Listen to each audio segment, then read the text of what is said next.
Hello and welcome to this Learn English Elementary recording brought to you by the British Council. To find out more and to access language activities and audio scripts, visit our Learn English website at www.britishcouncil.org/learnenglish. Hello again and welcome to Learn English Elementary podcast number 6. I'm Tess from London and he's Ravi from Manchester. Hello. And I have to say to the listeners, Ravi has just arrived. What happened, Ravi? Oversleep? Oh, I've had a nightmare journey.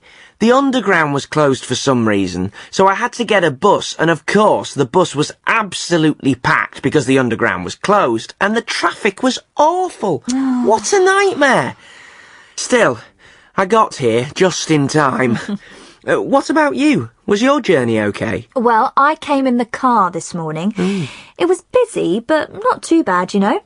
Ah, well, you see, I was nearly late, but you know, I use public transport because I care about the planet and the environment. But if you want to take your car... You use public transport because you haven't got a driving licence. You won't want a lift home then in my terrible car, will you? Oh, very kind, thanks. That'll be lovely. Hey, I know what I wanted to ask you. Your cat, has it got a name yet? Yes, he has. He's called Oscar. Oscar? I quite like that. Why Oscar? I don't know, to be honest. He just looks like an Oscar. Oh, he's so cute, Ravi. I still think you should have called him Gordon. How are you today, Gordon? Fine, thanks, Ravi. Gordon's our producer and king of the terrible jokes. We'll hear from him again later. But now, on with the show. Tess, what have we got? We've got all sorts. We've got the quiz, we've got Kazakhstan, we've got Carolina's new flatmates, and we've got I'd Like to Meet. Do you want to tell us about it? OK. In this part of the podcast, we ask people a simple question. Which famous person, dead or alive, would you like to meet? And we ask them to explain why. So let's say hello to this week's guest, Vanessa from Cambridge. Hi, Vanessa. Hi, Vanessa. Hello, it's great to meet you both. It's nice to meet you too. And what do you do, Vanessa? I'm a student. I study law. Law? So you're going to be a lawyer? That's a good job to have. Well, yes, I hope so. Were you born in Cambridge or do you study there? Both, actually. I've lived there all my life and now I study there too. So you live at home with your parents, right? Oh, no. I live in university accommodation. Oh. I think it's better. Well, you probably have a lot more fun. Yeah, yes, it's good. Now it's time to answer the question.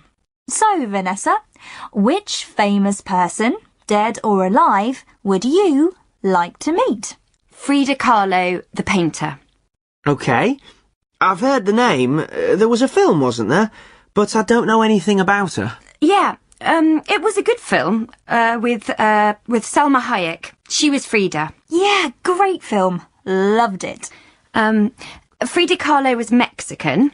She was born at the beginning of the century and she died in the 1950s. When she was 19, she was in a horrible bus accident. She had terrible injuries. Well, I won't describe them all, but she had to have a lot of operations. And she was in bed for a long time. She liked painting, so her mother bought a mirror and put it over her bed. So she started painting pictures of herself, self-portraits. And she never stopped painting after that. The pictures are a bit strange, though, aren't they? I'm not sure I'd like one in my living room. Well, yes and no. Some people think that she was a surrealist, like Salvador Dali, that she painted dreams. But that isn't true. She painted her life, all the things that happened to her. And her life was a bit strange, or, let's say, unusual. So the pictures are unusual too. They're her life. Her paintings tell her story. Because of the accident, she couldn't have children, and you see that in her pictures too. Oh, I love her. Madonna collects her paintings. She once said that she couldn't be friends with anyone who doesn't like Frida Kahlo. Oh, she's incredibly famous now. One of her paintings, Roots, I think it was sold in 2006 for $5.5 million. $5.5 million? I wouldn't mind that in my living room. Whoa. Well, yes. I think Frida would be very surprised too. That's what I'd like to tell her if I could meet her. How famous she is now. And how much people, especially women, love her work. She'd probably like to see the film too. Yes, that's true. It would be really interesting to hear what she thinks of it. I think I'm going to look at some of her pictures on the internet. You've got me interested now. And try and see the film if you get the chance. It's called Frida. I will. Thanks a lot for that, Vanessa. And good luck with your law course. It was a pleasure. Thanks a lot. Yes, thanks, Vanessa. That was great. And don't forget that we'd like to hear from you. Why not write and tell us about who you'd like to meet?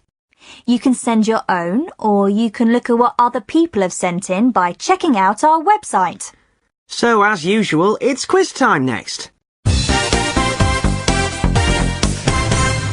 Tess, what have we got? We're going to play Beginning With again.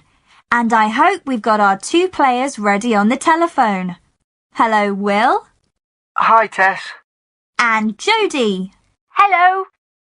Let's start with you, Jodie. Where are you calling from? From Cardiff. In Wales. Do you like it? Yeah, it's great. It's a capital city, you know, so there's quite a lot to do. And what do you do, Jodie? I'm still at school. I'm 16, so I'm doing my GCSE exams this year. OK, well, good luck with them and good luck with the game today. Now, Will, where are you? In Peterborough. OK, I know where that is. And what's it like? It's a bit boring, really. Like, there isn't really anything to do for people my age. Oh dear, I'm sure it's not that bad. How old are you? I'm 16 as well. I'm at school like Jodie. OK, well, good luck to you too, Will. I know you both know what to do, but I'll quickly remind you. I'll ask the questions, and to answer, you press any button on your phone, and we'll hear a buzzer. Let's hear your buzzers. Will? OK. Jodie? OK. The questions tell you what letter the answer starts with. So I might say, a form of transport beginning with T. And you can say train, or tram, or another transport that begins with T. OK? Ready? Yeah. Then let's go. Remember, it's first 1 to 3. Fingers on buzzers. Can you name a fruit beginning with P? Jodie. Pear. Yes. 1-0 to Jodie. A colour beginning with P. Will. Purple. Yes. 1-1. An animal beginning with W. Will again. Wolf. Right. 2-1 to Will. A country beginning with A. Will? Africa. No, sorry. No, a country, not a continent. Jodie? Argentina. Yes. 2-2. So, the next one is the decider. Ready? A sport beginning with B. Jodie. Badminton. Yes. Well done, Jodie. And bad luck, Will. Jodie wins this week's Learn English book token to buy any book you want. What kind of book are you going to buy, Jodie? Oh, I don't know. I'll have to think. Probably, like, a novel or something. OK, well enjoy it, whatever it is. The book token will be in the post on its way to you today. Thank you both for playing, and remember, if you're listening, we'd like to hear your ideas for games we can play. Send them to us at learnenglishpodcast@britishcouncil.org. You know we'd love to hear them. Right, it's time for Our Person In. I'm looking forward to this.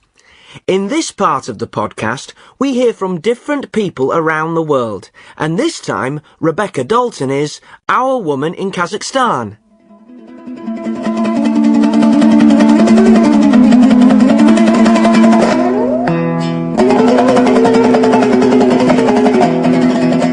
On a cold winter's morning, with thick snow on the ground around us, I watched the magnificent golden eagle fly high into the sky above us, before returning to the arm of the Bakuchi and sit on his thick leather glove.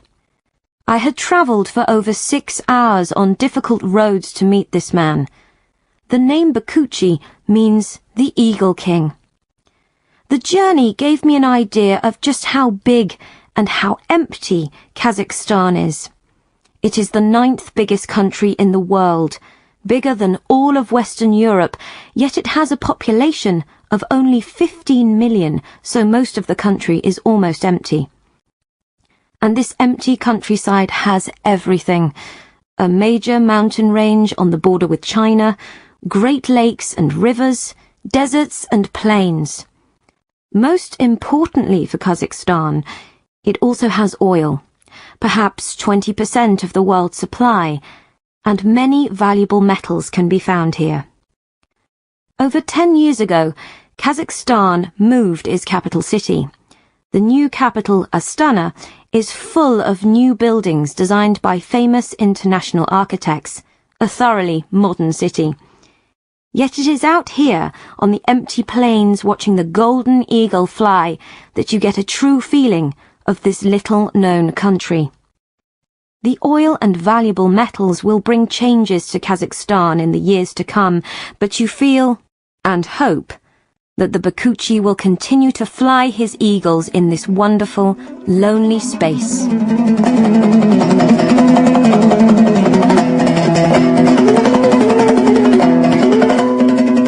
It's amazing, isn't it? Kazakhstan is absolutely huge, but most of us don't know anything at all about it. Yeah, it sounds fantastic though, doesn't it? You say that about everywhere. New Zealand, South Africa. It's true, I know. I'd love to travel around the world one day and see all of these places. Oh, by public transport? OK, but I really do want to travel. But the next best thing, listeners, is hearing about your countries, so do remember that you can send your texts to us at learnenglishpodcast@britishcouncil.org. Tell us something interesting about your city or your country. That would be great. Now it's time for Your Turn. Your Turn is when we go out in the street to find out what people think. This time the question was, how green are you? Nice one. How green are you? What do you do to help save the planet? Like, I use public transport. OK, let's hear what people said. What do I do to help save the planet? Not enough. I hate to say it, but it's true. I mean, I always try to remember not to use plastic bags or recycle or whatever, but I always forget. I mean, I really have to try to do more. Well, we recycle pretty much everything we can. You know, bottles, cans, newspapers and all that. But, to be honest, we don't do much else. I do as much as I can. You have to, you know. We all have to. I don't take short-haul flights anymore. I used to fly down to London quite a lot. And of course, I recycle and everything else I can. I know I'm not going to make myself popular saying this, but I don't really do very much. Look, There are factories all over the world putting out loads and loads of pollution every single day. And I don't see how saving your old newspapers is going to help, apart from making people feel good about themselves. I'll tell you the greenest thing I do. I grow almost all my own vegetables. I've really started thinking about where my food comes from and the food miles and that, you know, like I won't buy food that's been flown here from Australia or something. They make me feel a bit guilty. Some people do so much. I feel like the first woman who said she didn't do enough. I don't think I do enough. I do recycle things, though. Me too. It's difficult though, isn't it? Yeah. Anyway, remember listeners that we'd love to know what you think. How green are you? What do you do to help save the planet? You can write and tell us at learnenglishpodcast@britishcouncil.org. Right. Now it's time to join Carolina again in Newcastle. Carolina is from Venezuela, and she's come to Britain to live, study and have fun. She's at Newcastle University in the northeast of England, studying environmental science. Last time we listened, Carolina had just arrived and met her new flatmates at the university. Let's see where she is this time. It's so exciting, and it starts on Friday afternoon. Anyway, thank you, Emily. That would have been really difficult without you. No problem. Are you coming to the Society's Bazaar? The what? Oh, sorry. The Society's Bazaar. The meeting for all the different student clubs at the university. Oh, yes, I know. I read about it. It's a bit different from universities at home, but I think I understand. All the different clubs come to this bazaar, is that right? And all the first-year students join the clubs they want to. But remember that the first-year students are called freshers. All of this is important, Carolina. Freshers. That's right, because we're fresh, I suppose. Can you join as many clubs as you like? Yeah, as many as you want. But you have to pay, remember? It's in there. Over there. Oh. It looks quite crowded. Shall we go in? Let's see. Oh, I don't know, really. It's a bit too crowded for me. Yes. Listen, I'm going to go and join the queue for the basketball club. Do you want to meet back here in about 20 minutes? Okay. I want to join the International Student Society, but the queue is too big. I'm going to have a look around and wait for the queue to get smaller. Okay, I'll see you back here, yeah? In about 20 minutes? Okay, see you later. Conservation Society, just £5 membership. Come and join us. Hi. I'm not quite sure what the Conservation Society is. Can you tell me a bit about it? Definitely. We go out into the countryside and we do things to help the environment. Sort of countryside management, you know. Looking after forests, making the countryside better for animals and birds and things. Right.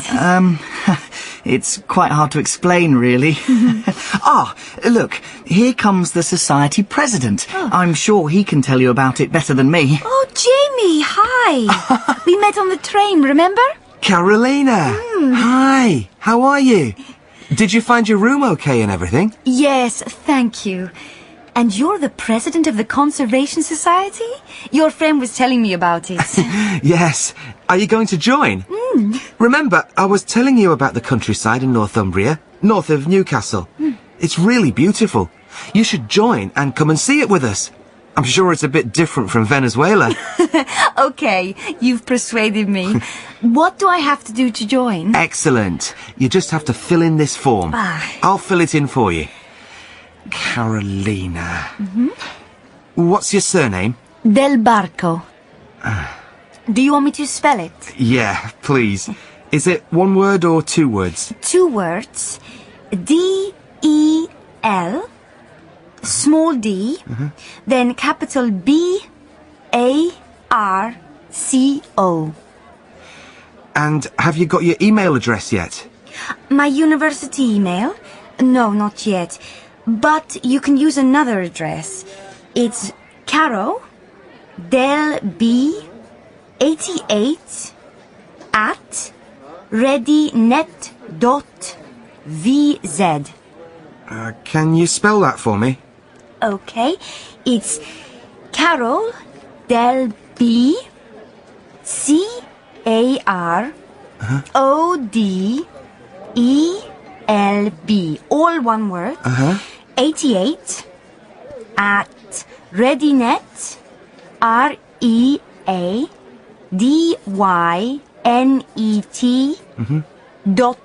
.vz. Net.vz. Okay, great. And have you got a mobile number yet? Yes. Oh, just a moment. I'll have to look at my phone. I haven't learnt it yet. Here it is.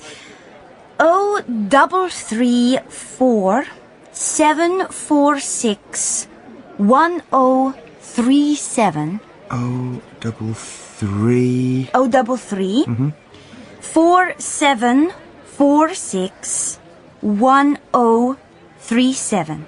4746 1037.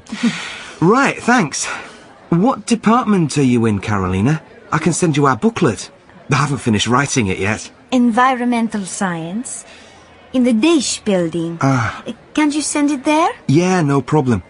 The booklet's got all the information in it. We usually meet on Sundays and talk about what we're going to do and things.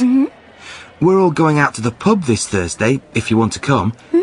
I'll give you a ring and let you know where we're going, if that's okay. Yeah, great. Right, that's everything. Actually, there's one more thing. I seem to remember that you said you'd take me to lunch. Do you want to go and get a sandwich somewhere? Yes, I did, didn't I? Okay, I just need to talk to my friend. Oh. Were you in any societies at university, Tess? Loads. Well, I joined lots of societies in my first year, but I didn't really do a lot. I was in a cycling society, and I used to play volleyball. Anyway, what about Jamie and Carolina going out for lunch, eh? What about it? Oh, I see what you mean. Well, that's almost everything for today, but a podcast wouldn't be a podcast without a joke from Gordon. Are you ready, Gordon?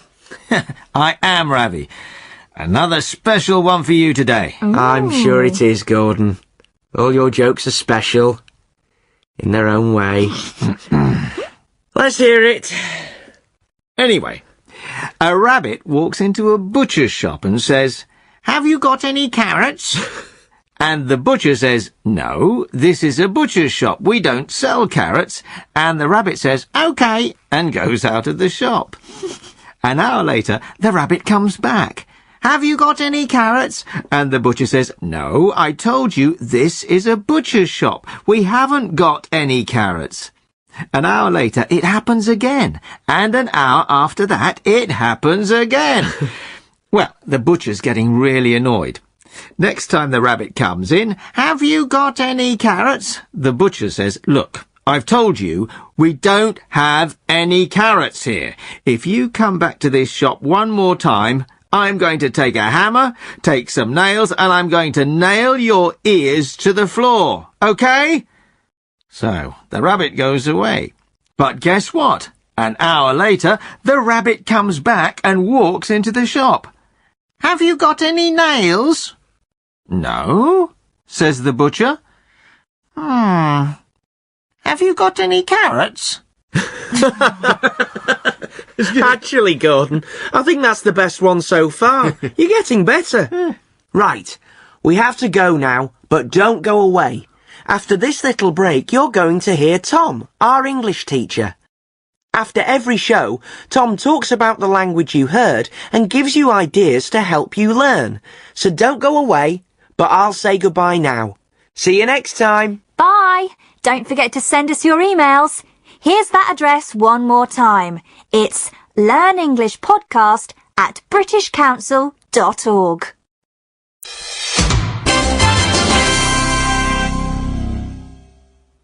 You are listening to a Learn English elementary recording from the British Council. Hi, my name's Tom. At the end of every podcast, I talk about some of the language that you heard and some ways to help you learn English. The first thing I want to talk about today is the word like. Like can be used in lots of different ways in English. Listen to Tess talking to Jodie at the beginning of the quiz. Listen for the word like. Let's start with you, Jodie. Where are you calling from? From Cardiff. In Wales. Do you like it? Yeah, it's great. It's a capital city, you know, so there's quite a lot to do. This is the use of like that I'm sure you already know. It's being used as a verb. Tess asks Jodie if she enjoys living in Cardiff. Now listen to Tess again, talking to Will this time. Listen for the word like. Is it a verb here? Now, Will, where are you? In Peterborough. OK. I know where that is. And what's it like? It's a bit boring, really. Tess asks Will, what's it like? She's asking him to describe Peterborough. Will could say, it's very big, or it's very quiet, or it's got a lot of shops.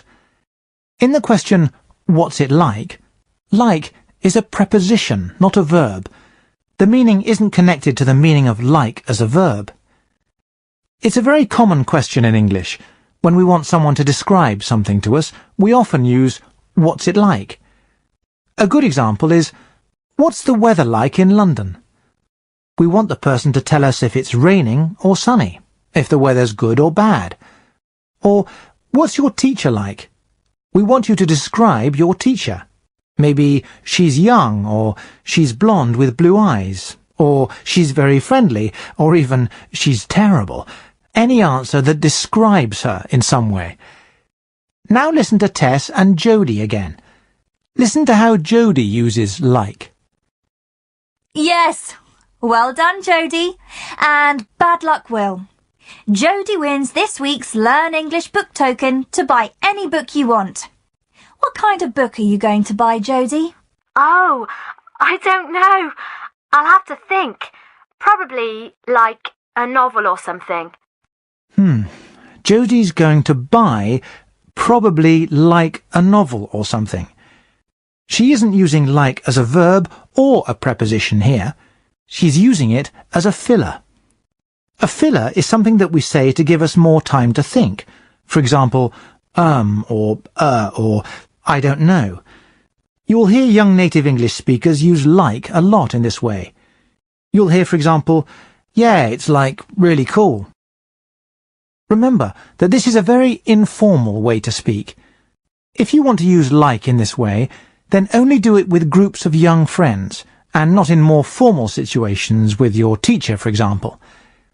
Next time you watch a teenage film in English, listen for like used in this way. I'm sure you'll notice it a lot. It can be difficult to know which words and phrases are informal in English. You may hear a new phrase in a film or a song and want to use it. But can you be sure that you'll use it in the right situations with the right people? A good learner's dictionary can help you with this. It will tell you when a word is informal. Most dictionaries use the letters INFML next to the word. This means informal. So then you can make a note in your vocabulary notebook so that you won't forget. Let me give you an example. The word children isn't formal or informal. You can use children in any situation, with your friends, or even if you are talking to the Queen. It's never wrong. It's what we call a neutral word. But the word kids, which can mean exactly the same as children, is a lot more informal. It would sound strange to talk about kids at a formal party, for example. Check the word kids in your dictionary now, and see if it tells you that it's an informal word. Now, let's talk about something different. When someone tells you their phone number or address, it can be difficult to remember it and write it down at the same time. It can be difficult for native speakers, but maybe more difficult if English isn't your first language. Of course, you can say, "I'm sorry, could you say that again?" Or, "Could you repeat that, please?" But listen to what Jamie does when Carolina tells him her phone number. Here it is. 0334-746-1037. 033. 4746-1037. 4746-1037. Right, thanks. Jamie can only remember the first three numbers, so he repeats them, 033, and then he pauses. He stops and waits.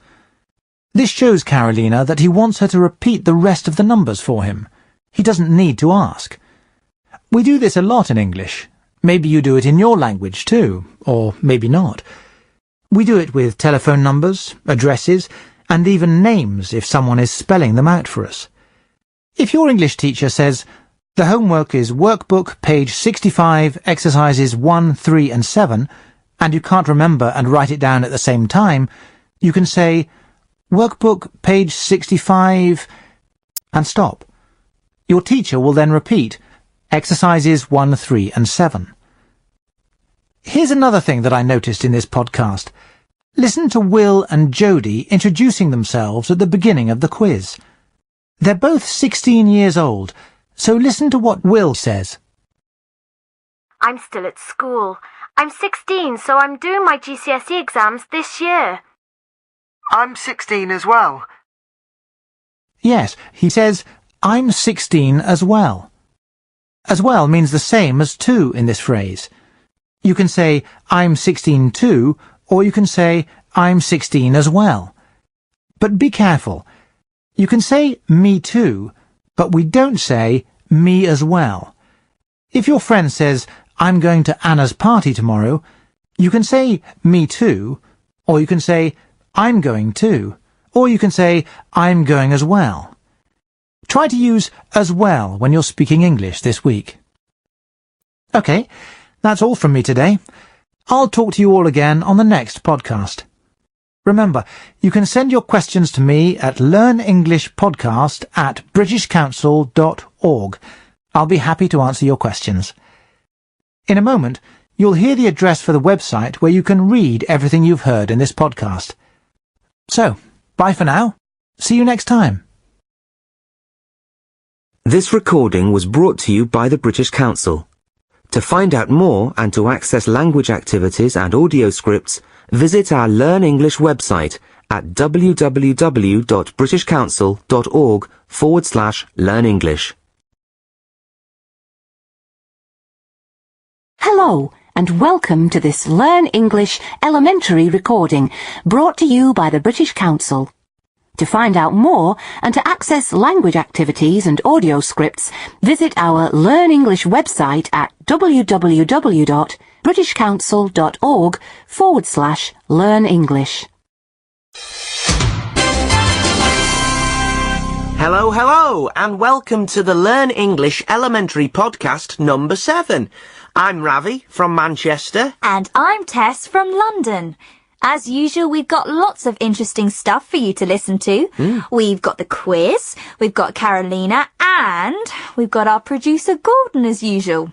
Hello, Gordon. Hi, Tess. Hi, Ravi. Hiya. Oh, have you had your hair cut, Ravi? I have, yeah. Do you like it? Yeah, I do. It's nice. It's quite short for you, shorter than usual.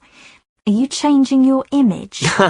No, not really. I just fancied a change, you know.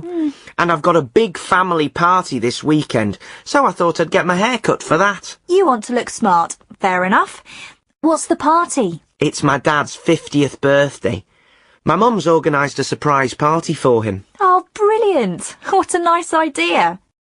Your mum and dad live in Brighton now, don't they? Yes. They moved down there a couple of years ago. My big sister's still in Manchester, though. How many brothers and sisters have you got again? I can never remember. I've got one older sister and 2 younger brothers. Hang on a sec.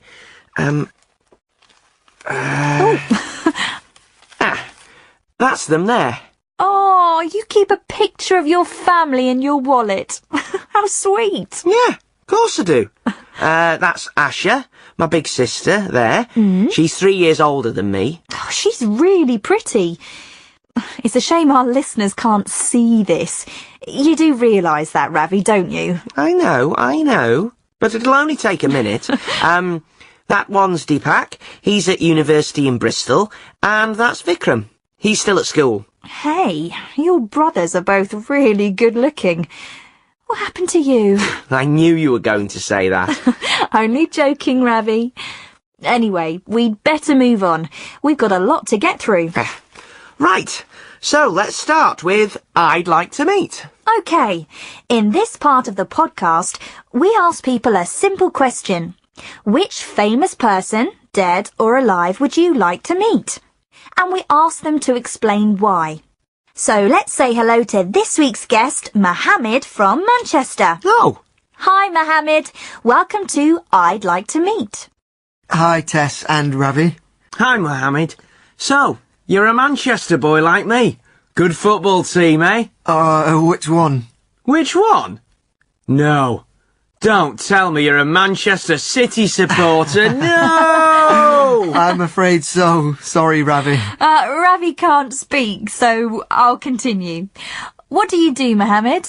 I'm at college at the moment, but when I finish, I want to join the police. You want to be a policeman? What made you decide to do that? My uncle's a policeman. I don't know, really. It's just something I've always wanted to do. Oh, OK. Now, who are you going to talk about today, Mohammed? Who's the person that you'd like to meet if you had the chance? I want to talk about Mohammed Yunus. OK, off you go. Well, he's from Bangladesh. From Chittagong, actually. That's where my dad's family came from.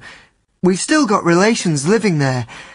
And I think everyone knows his name now, since he won the Nobel Peace Prize in 2006.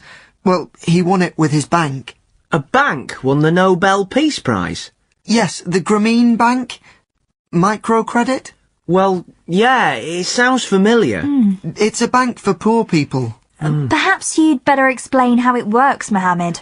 Well, it all started when Dr. Yunus, he's a professor of economics. He visited a village outside Chittagong and he talked to a very poor woman. And he realised that she only needed a small amount of money, just a couple of dollars, and then she could buy materials to make things and sell them and earn money. She couldn't borrow money from the bank because they didn't believe that she would pay it back. He found more people in the same situation, I think it was 42 people in the village, and all of them together only needed $27. That's all they needed to be able to start making money for themselves. So he lent them the money, and they all paid it back to him later. Then he went to other villages and did the same thing. So he started his own bank, the Grameen Bank, to lend small amounts of money to poor people, but mostly women, actually. That's what microcredit means. What kinds of things do they use the money for? Well, a woman can buy a cow, and then she can sell the milk and pay to send her children to school. Or she could buy a mobile phone. The villages don't have telephones, and then people can pay to use her phone. Right. They aren't expensive things. It just means that poor people can start to earn money. And now the Grameen Bank lends millions and millions of dollars to people. And they all pay it back? Most of them, yes. Something like 99%. Wow. And now countries like the United States and Britain are using the idea too. It's all over the world. So, well, I think he's brilliant. A real hero. That's what I'd like to say to him. Well, thank you, Mohammed. That was really interesting. Well, thanks. There's an old joke, isn't there? Something about a bank will only lend you money if you can prove that you don't need it. Well, yes, it's true, isn't it? I'd never really thought about it before. No, nor me. OK, let's move on now to quiz time. A little game to make you think. Let's see who we've got on the phone today. Hello? Hi, Ravi. Niall? Hello, Niall. Where are you calling from? From Belfast. Ah, Northern Ireland. Lovely. And what do you do, Niall? Well, I work in a shop, but I'm going to university soon. OK. What are you going to study? Spanish. Ah, buenos dias. Buenos dias, Ravi. Actually, that's all the Spanish I know. OK, so we've got Niall from Belfast and Nikki. Hi, Nikki. Hi, Ravi. And where are you from, Nikki? From Luton, north of London. I know it well. My uncle lives there. And what do you do, Nikki? I work in a garden centre. Very nice. Right, we're going to play something beginning with again. I'm sure you both know how to play, but I'll explain the rules. I'm going to ask the questions, and when you know the answer, you press any button on your phone. Let's hear your buzzer, Niall. And yours, Nikki? Right. I ask the questions and give you a letter. So I might say, for example, a sport beginning with F. And when you think of a sport beginning with F, you press your buzzer. Can either of you think of a sport beginning with F? Niall. Football? Exactly.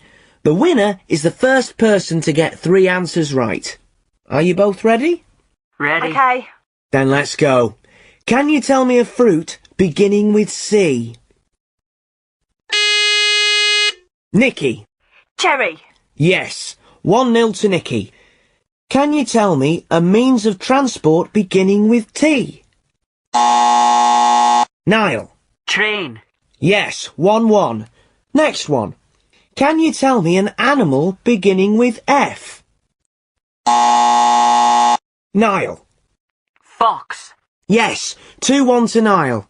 Can you tell me an item of clothing beginning with S? Nikki. Socks. Yes. 2-2. So this one is the decider. Ready? Can you tell me a vegetable beginning with C? Niall. Cauliflower. Cauliflower, yes! So Niall is today's winner. Well done, Niall. Bad luck, Nikki. The podcast book token will be on its way to you soon to buy any book you want. You can get a Spanish book. I might do that, Ravi. OK. Thanks to both of you for playing, and the rest of you, remember you can send your ideas for games to us at learnenglishpodcast@britishcouncil.org. Right. Let's move on now to Our Person In. This is the part of the podcast when we hear from different people all over the world. This time, Susan Harold is Our Woman in Egypt.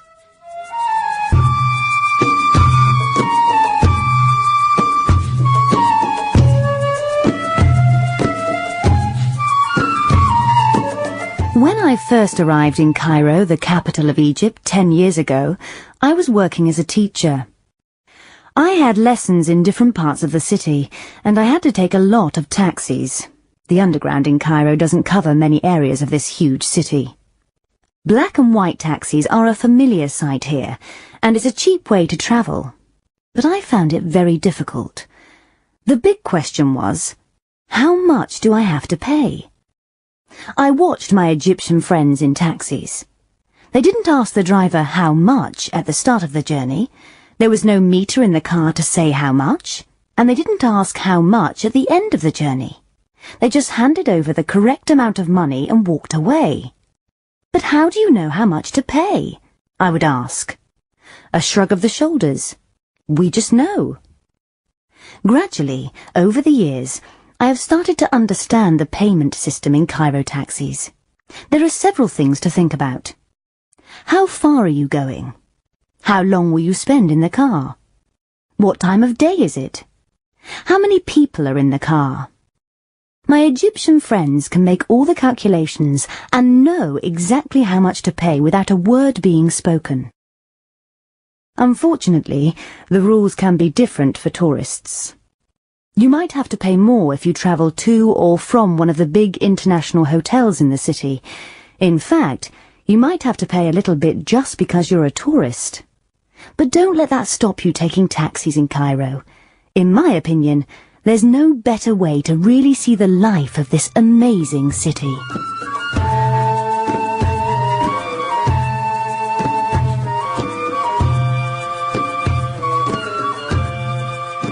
I went to Cairo on holiday a couple of years ago, and it was unbelievable. I mean, it's a fantastic city. The pyramids are just incredible and everything, but it's just so big, and the traffic, oof. Did you take a taxi? I didn't. I was too scared to cross the road most of the time. I'd love to go back, though. Well, listeners, remember that you have the chance to join in too. This time, we'd like to hear about taking a taxi in your country. You can send it to us at learnenglishpodcast@britishcouncil.org. Actually, taxi might be one of the answers in the next part of the podcast. It's time for Your Turn, when we go out into the street to find out what people think. And the question this time was, what's the best way to travel? Actually, that's quite a difficult question. I think I'd say flying. Except it's really bad for the planet. Well, let's hear what our people said. By train, definitely. You know, you can get up and walk around, and you can't really do that in a plane or a car. And you can just sit and watch the world go by. Not too fast, not too slow. Just right. Well, I shouldn't really say this, but I love driving. It gives you that feeling of independence that you don't get with any other transport. You can just go wherever you want. The world's your oyster. I'd love to drive all the way across America one day. I know lots of people don't like it, but I really like flying. I still think it's amazing that we can do it. When you stop to think about it, it's incredible. And I love the view from up there. Oh, mind you, it's really bad for the planet, I suppose.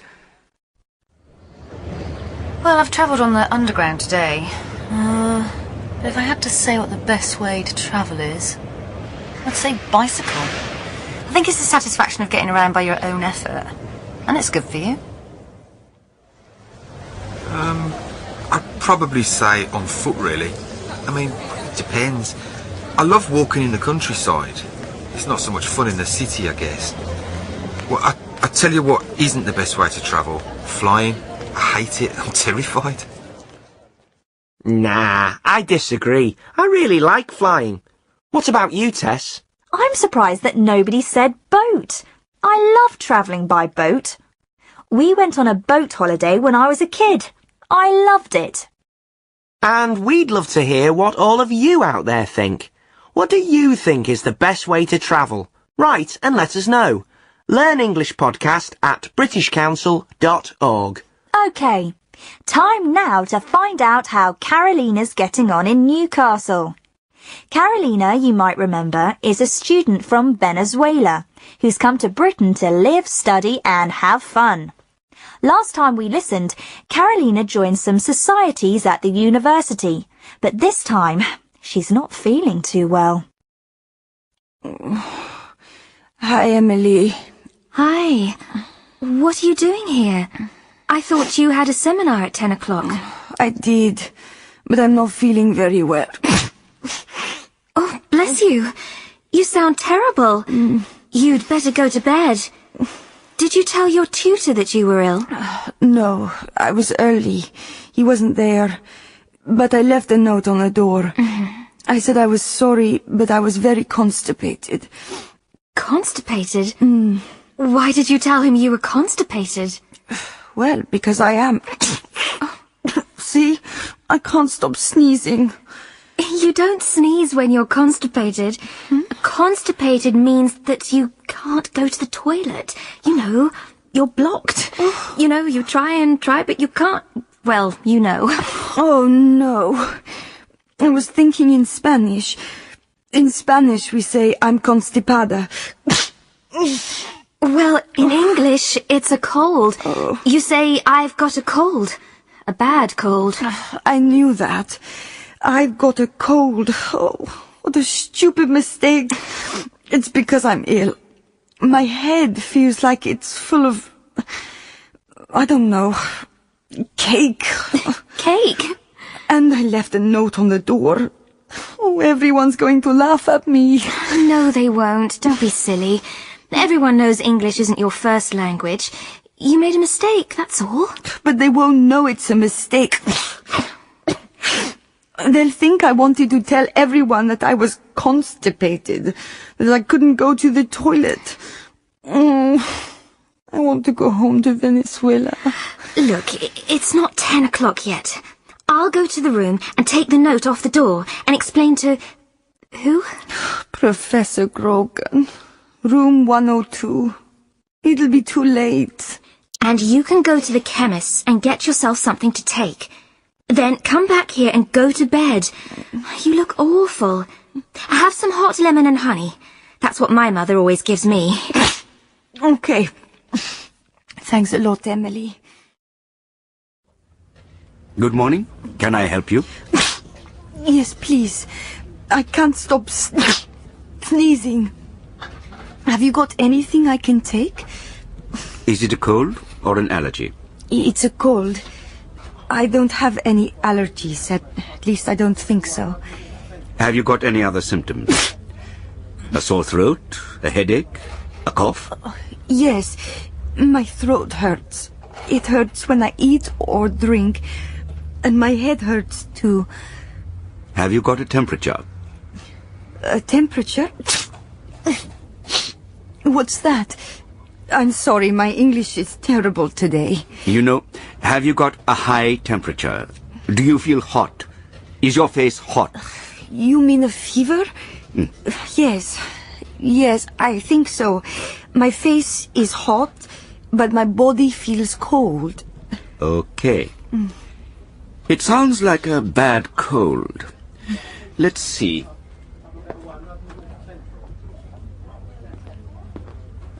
This should help. Are you allergic to any medicines? No. No, I'm not. No.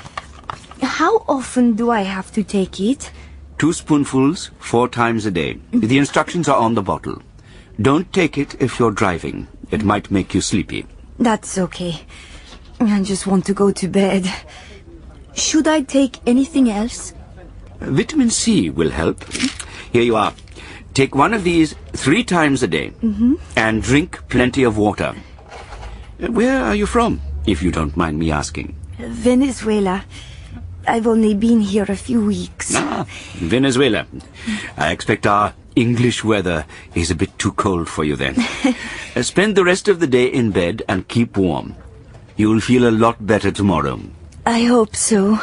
If you still feel terrible in 2 or 3 days, then you should go and see a doctor. Thank you very much. And how much is that for the medicines? Oh, poor Carolina. It's terrible when you feel ill in a foreign country. I am constipated. Oh, stop it, Ravi. Yeah, you're right. It is quite funny, though.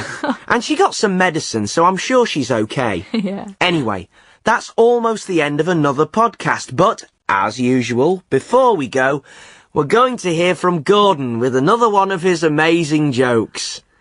Gordon? Yep. What have you got for us? Another dog, Ravi. Oh. Come on then, let's hear it. Right. A dog goes to put an advert in a newspaper. In the Lonely Hearts column, you know. To find a girlfriend? Right. Anyway, the assistant at the newspaper says, that's fine, just fill in your name and address on this form, and then write your advert in the box underneath. Okay, says the dog. He fills in the form, and then he stops to think for a bit, and then he writes in the box, woof, woof, woof, woof, woof, woof, woof, woof, woof. He gives the paper to the assistant, and she has a look at it and says to the dog, you know, you've got 9 woofs here. You can have an extra one for no extra charge. It's 10 words for £5. Why don't you add another woof? The dog looks really confused. Another woof? That wouldn't make any sense at all. I quite like that one. Your dog jokes are the best ones, Gordon. You should concentrate on them. What do you think, Tess? Quite funny. But don't look for work as a comedian just yet, Gordon. Anyway, that's everything from us for this time. After this little break, you'll hear from Tom, our English teacher, who'll talk about the language you heard and give you ideas to help you learn. So we'll say goodbye, but don't go away. And remember to keep your emails coming to us at learnenglishpodcast@britishcouncil.org. Bye!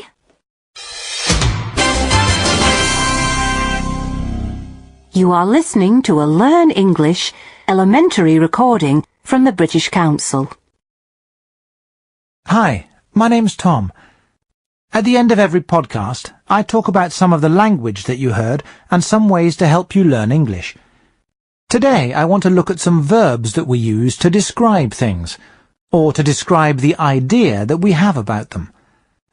Listen to Emily and Carolina talking. Remember, Carolina is ill. What phrase does Emily use to describe her? Hi. What are you doing here? I thought you had a seminar at 10 o'clock. I did, but I'm not feeling very well. Oh, bless you. You sound terrible. Emily says, "You sound terrible." We use the verb sound when we are talking about something we can hear. Emily can hear that Carolina is ill from her voice, and also from her sneezes, so she uses sound. If your friend tells you all about her new boyfriend, but you haven't met him yet, you can say, "He sounds nice." You have the idea that he is nice from what she has said about him, from what you've heard. So you can use sound. Now listen to Emily again. How does she describe Carolina this time? And you can go to the chemist's and get yourself something to take. Then come back here and go to bed. You look awful. Have some hot lemon and honey. That's what my mother always gives me. This time, Emily says, "You look awful." This time, she can see that Carolina is ill. It isn't just her voice now. Her eyes are probably red, and she might be very pale. So this time, Emily says, "You look awful." If your friend shows you a photograph of her new boyfriend, and you haven't met him yet, you can say, "He looks nice." You have the idea that he is nice from the photo, from what you can see. So you can use look. A lot of languages use words that translate as seem or appear in all of these situations, so using look and sound might be a bit strange for you. Try to notice people using look and sound in the English that you read and hear, and try to use those phrases yourself. Now I want to talk about something that's very important when you learn a new language. Do you remember Carolina's problem with the word constipated? Constipated? Why did you tell him you were constipated? Well, because I am. See? I can't stop sneezing. You don't sneeze when you're constipated. Constipated means that you can't go to the toilet. You know, you're blocked. You know, you try, but you can't. Well, you know. Oh, no. I was thinking in Spanish. In Spanish, we say, "I'm constipada." This is a very common problem.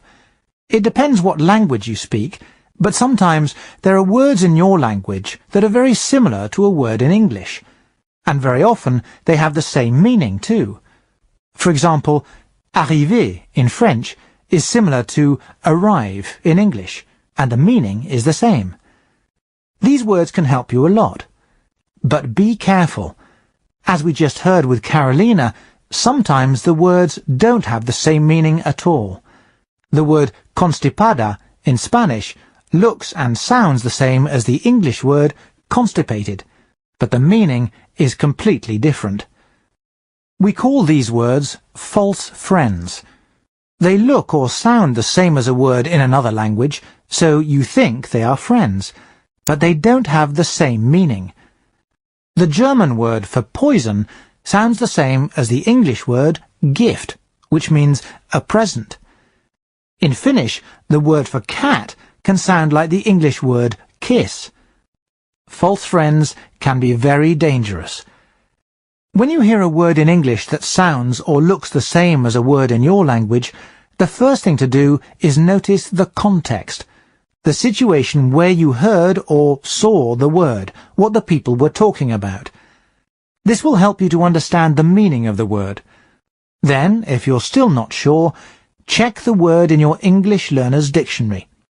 And finally, if it is a false friend, then make a note of it on a special page in your vocabulary notebook, and make a really special effort to learn it and remember it.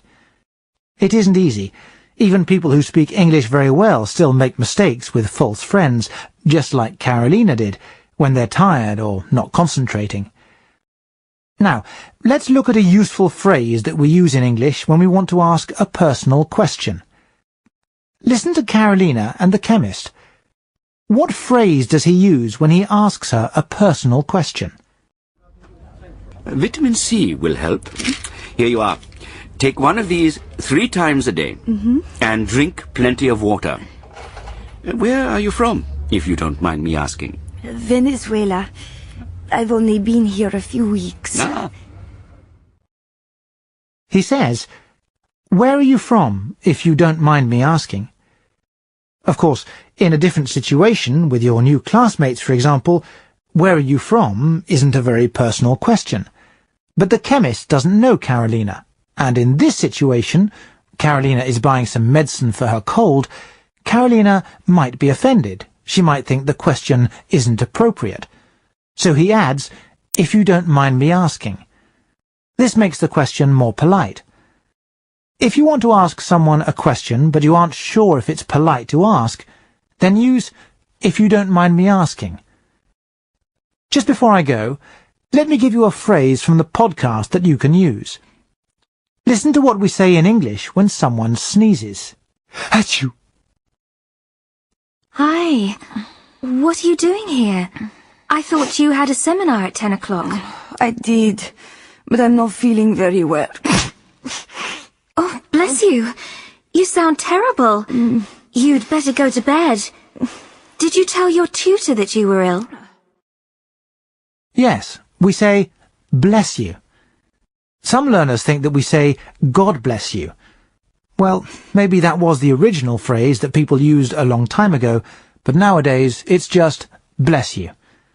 Use it the next time someone sneezes near you.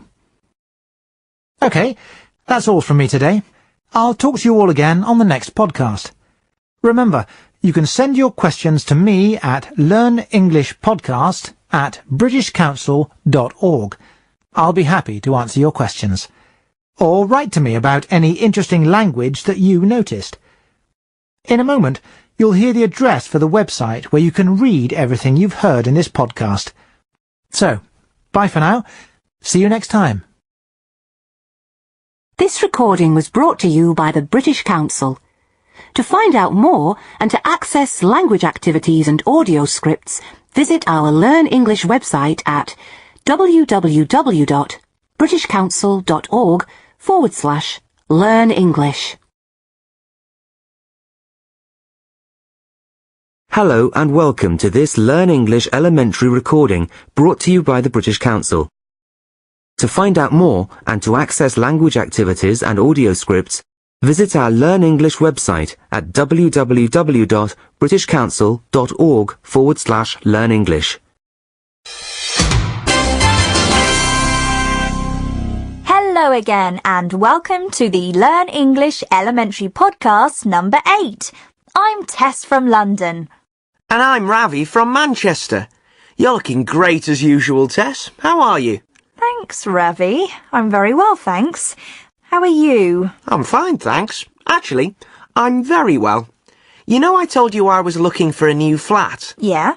Well, I found a new place over on Carswell Road, near the swimming pool. It's really nice. Much bigger than the one I'm in now. Oh, what's the rent like? Well, it's quite expensive. Quite a bit more than I pay now, but it's a lot nicer. Great. When are you moving? Well, I wanted to ask you about that. What are you doing on Saturday? Nothing special. Why? Well, do you think you could help me move some stuff to my new place? Can you spare 2 or 3 hours in the afternoon? Yeah, I suppose so. You can say no if you want to, you know. No, it's okay. I don't mind. That's brilliant. Thank you. I'll tell you what, I'll make dinner for you at the new flat after we've moved my things. Does that sound okay? Ooh, that'll be lovely. Thanks. Great. Have a think about what you want to eat. Right. Well, we better get on. Lots of things for you, as usual. We've got Gordon. Hello, Gordon. Hello. Gordon's our producer and king of the bad jokes. We've got the quiz. We've got fish in the bath. Huh? We've got good and bad TV. But first of all, we've got I'd Like to Meet. And joining us today is Megan. Hello, Megan. Hi, Ravi. Where are you today, Megan? I'm at home, in Reading. Oh, yeah, I know it. Do you like it? It's okay. I quite like it. Yeah. OK then, Megan. Tell us. Who would you like to meet? I'd like to meet David Attenborough. Great choice. I know who David Attenborough is. I think anyone who watches television in Britain will know who he is. But maybe you can explain to people who don't watch television in Britain who David Attenborough is and what he's well known for. Well, actually, Ravi, David Attenborough's wildlife programmes have been seen by more than 1 billion people all over the world, so I think people will know who he is. They might not know his name, but I think they'll recognise him. He's a TV presenter, and he makes programmes about nature and wildlife and the natural world, and they are just fantastic. I'll say the names of some of the programmes in case anyone recognises them. There was Life on Earth, The Life of Birds, The Blue Planet, Planet Earth. There's been so many of them. And what is it about David Attenborough that you like? Oh, everything. He's getting quite old now. He's over 80 now, but he looks great. He's got really white hair, and I love his voice.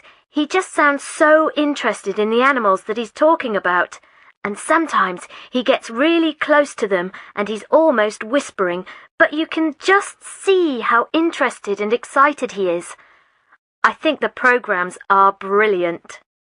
But the other thing is that the programmes are always about the animals, not about him. You know, some presenters just talk about themselves all the time. I think his programmes are the best things on TV. So, you like animals then, Megan? I love them. I want to be a vet. And what would you say to David Attenborough if you met him?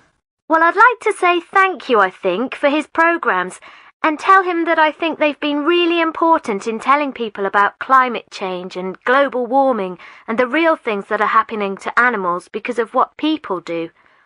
I think his programmes have made a lot of people realise the problems animals have to face.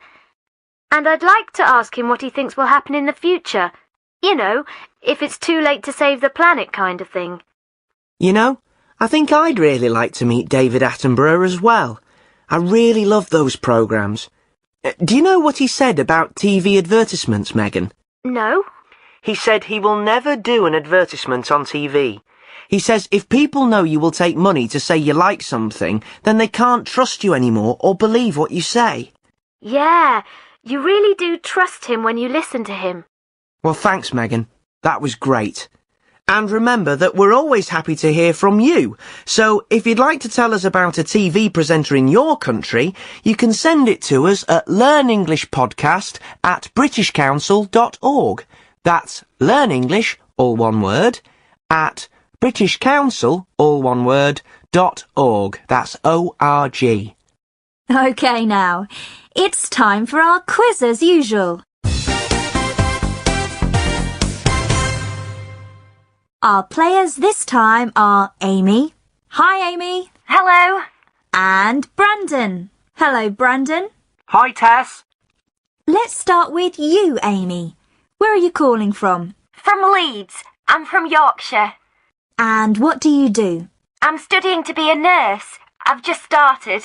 Oh, are you enjoying it? Yeah, it's great so far.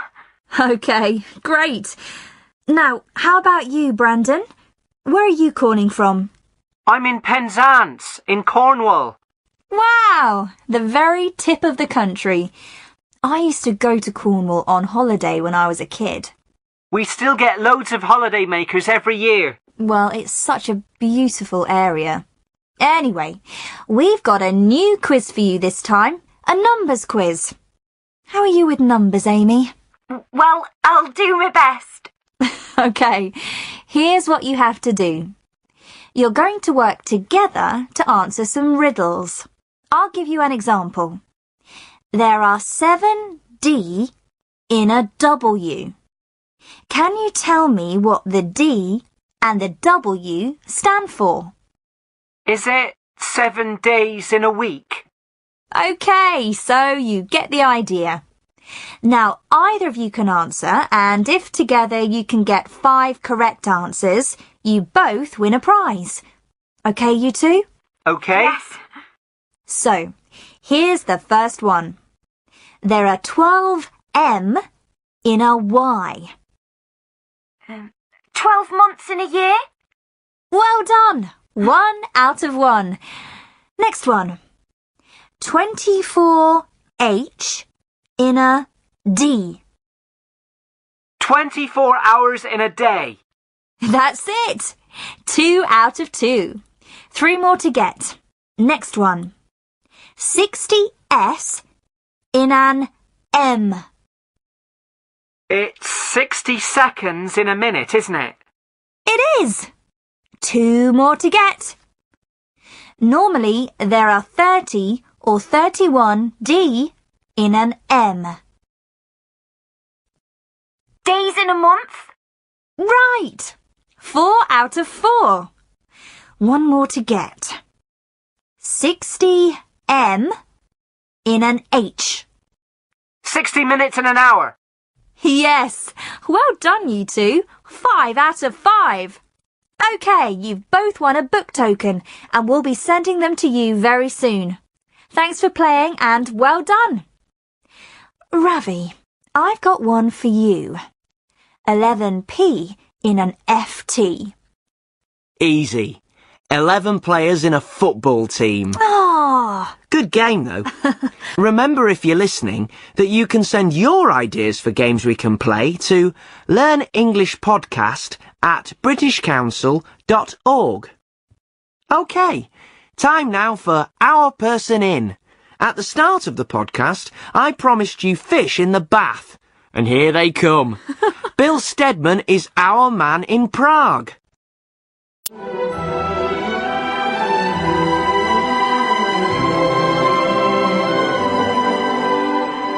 When the huge fish tanks appear outside supermarkets here in Prague, you know that it must be almost Christmas. The tanks are full of carp, the fish traditionally eaten at Christmas here in the Czech Republic and in other Central European countries. For my first Christmas in the Czech Republic, I found this tradition a little strange. Carp isn't usually eaten in Britain. It's a fish that is often full of small bones, and the flavour is a little, well, different. But what I found really strange about the Czech habit of eating carp at Christmas is how they do it. People usually buy the fish from tanks outside supermarkets and take them home alive and put them in the bath. Spending a few days in clean bath water cleans the carp and makes it taste better when it is eaten on Christmas Eve. A friend of mine told me that when her son was 4 years old, he asked why they were keeping the carp in the bath. "To clean it," she told him. Later that day, my friend went to look at the carp in the bath and saw, to her horror, a bath full of bubbles. Her helpful son had added a generous handful of soap powder to the bath to make sure their carp was lovely and clean. That was one family that didn't eat carp that year. All my friends with children tell me that there is one golden rule. Never give your carp a name. When Christmas Eve arrives, you'll find it very difficult to explain to your children why their pet has suddenly disappeared.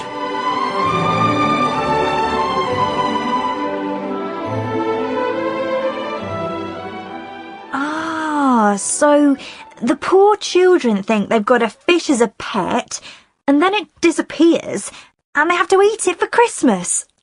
Poor things. What I want to know is, how do they have a bath when the fish is in the bath? Ooh. Do they just have a bath with the fish? Very strange. But anyway, if any of you has something interesting to tell us about what you eat at festivals in your country, then write and let us know. The address is learnenglishpodcast@britishcouncil.org. Now let's move on to Your Turn, the part of our podcast when we find out what you think. This time round we asked a two-part question. What are the best and worst things on TV? Let's hear some answers. Best thing, sport. I know people complain about it, but it's all I watch, really.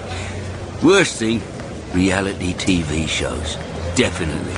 There are hundreds of them, and they're all completely stupid. Well, I like soap operas. I watch 2 or 3 of them, you know. You really feel like you know the characters. I've watched them for years. What do I always switch off? Probably the weather forecast. It's never right, so what's the point in watching it? I can't really go to the cinema very often now I've got children, so I like to watch films on TV. I don't have the most recent films, but, you know, it's okay. That's what I watch mostly. I can't stand all the sport on TV, though. It never ends. What do I like? Have you seen Silver Fox? I love action programmes like that, you know, exciting things. It's better than the news and the political programmes and that. Boring. How about you, Ravi? What would you say? Sport, I'm afraid. That's pretty much all I watch on TV. I watch DVDs most of the time. Let us know what you think. What are the best and worst things on TV? Send your answers to learnenglishpodcast@britishcouncil.org. OK, it's time now to catch up with Carolina. Carolina, you'll remember, is from Venezuela, and she's come to England to live, study and have fun. She wasn't having much fun last time because she had a really bad cold, but she's feeling better now, and she's going out to the pub with some friends. The woman comes up and she says, "Your dog is Carolina, hi, we're over here." And the man says, Oh, hi. "I know. I couldn't see you. It's amazing. He hated the book." Come and sit down. There's a space next to Henry. Oh, excuse me, sorry. Hello, Henry. Hi. And this is Helen, and Nigel, and Gemma, and Jake. Hey. Hello, everybody. Right, it's my round. Round? I don't understand. Haven't you ever been to a pub before? No, it's the first time. We take it in turns to buy a round. That's what you do in a pub. Everyone buys a round. But is a round a drink? No, one person buys a drink for everyone at the table. That's called a round. Then next time someone else buys one. Henry bought the first one, and now Jake's buying the next one, so it's his round. But you don't have to, not if you don't want to. If you don't want to drink or something. Oh, no, that's okay. I'll buy a round later. So, same again, everybody? Thanks, Jake. Thank you. Cheers. Carolina, what are you drinking? Oh, dear, I don't know. What is everyone else having? I'm having Newcastle Brown. It's a really good beer. From Newcastle, of course. Oh, it doesn't look like the beer I know. It's very dark. No, probably not. You probably drink lager. That's the pale beer. You know, the light-coloured one. We call it lager. Would you like one? No, I don't think so. I'll have a fruit juice. What have they got? Well, pineapple, That's what Helen's drinking. But besides that, I'm not sure. Come up to the bar with me and we'll ask. You can give me a hand with the drinks. OK, so that's 2 bottles of Newcastle Brown, a pint of lager, a half of lager, a Diet Coke, pineapple juice, and whatever Carolina wants. Great. So, are you enjoying Newcastle? Yes, I am. I haven't seen much of it yet. I've just started classes and I had a really bad cold for a few days. But I like what I've seen. You've been served? No. 2 bottles of Newcastle Brown, a pint and a half of lager, a Diet Coke, and a pineapple juice, please. And what other fruit juices have you got? Pineapple, cranberry, mango, apple, and orange. Mango, please. And a packet of crisps, please. Cheese and onion. Right you are. And how long have you known Jamie? Oh, we met on the train coming up from London. Ah, well, he seems to like you. Oh, does he? Well, Hey, that's £11.50, please. Here you are. And that's £8.50 change. Thanks. OK, let's get these back to the table. I'll take the lagers, if you can bring the juices and the crisps over, yeah? Ooh, Jamie seems to like Carolina. Well, well. I knew you'd say that. Do you buy rounds if you go to the pub, Tess? I don't usually. It can be really expensive, can't it? Anyway, at least Carolina knows what a round is now. I don't really go to the pub much anyway. I prefer to be outdoors. Gordon, I bet you're often in the pub, surrounded by people laughing at your jokes. That's right, Ravi. Is it time for your joke now? Come on then. I hope it's a good one. They're all good, Ravi. Ready for it? Go on. OK, then. There were these 2 married couples, OK? And one couple invited the other for dinner one night. So, they have a lovely meal, and after dinner, the 2 men were in the kitchen doing the washing up and chatting, and the 2 women were in the living room. One of the men says to the other, "We went to a great restaurant last week, had a fantastic meal, the best Indian food I've had in ages. Excellent, and really cheap too." And the other man says, "Sounds great, I love Indian food. What was the restaurant called?" And the first man says, "Oh, gosh, my memory's terrible. Now let me think for a minute. You know that flower? It's red, smells nice, romantic. You give it to people you love on Valentine's Day. What do you call it?" "A rose," says the other man. Yes, that's it." And he shouts into the living room, "Rose, what was the name of the Indian restaurant we went to last Saturday?" My dad's like that. His memory's awful. Yeah, mine too. Actually, I forget things as well. Thanks for the joke. What's his name again? Very funny, Ravi. Thanks, Gordon. And that's all from us for today, but don't go away because our English teacher, Tom, will be here in a little while talking about what you heard and ways to help you learn. So, it's goodbye from me and Ravi. Bye. But don't go away and keep sending your emails to learnenglishpodcast@britishcouncil.org. Bye.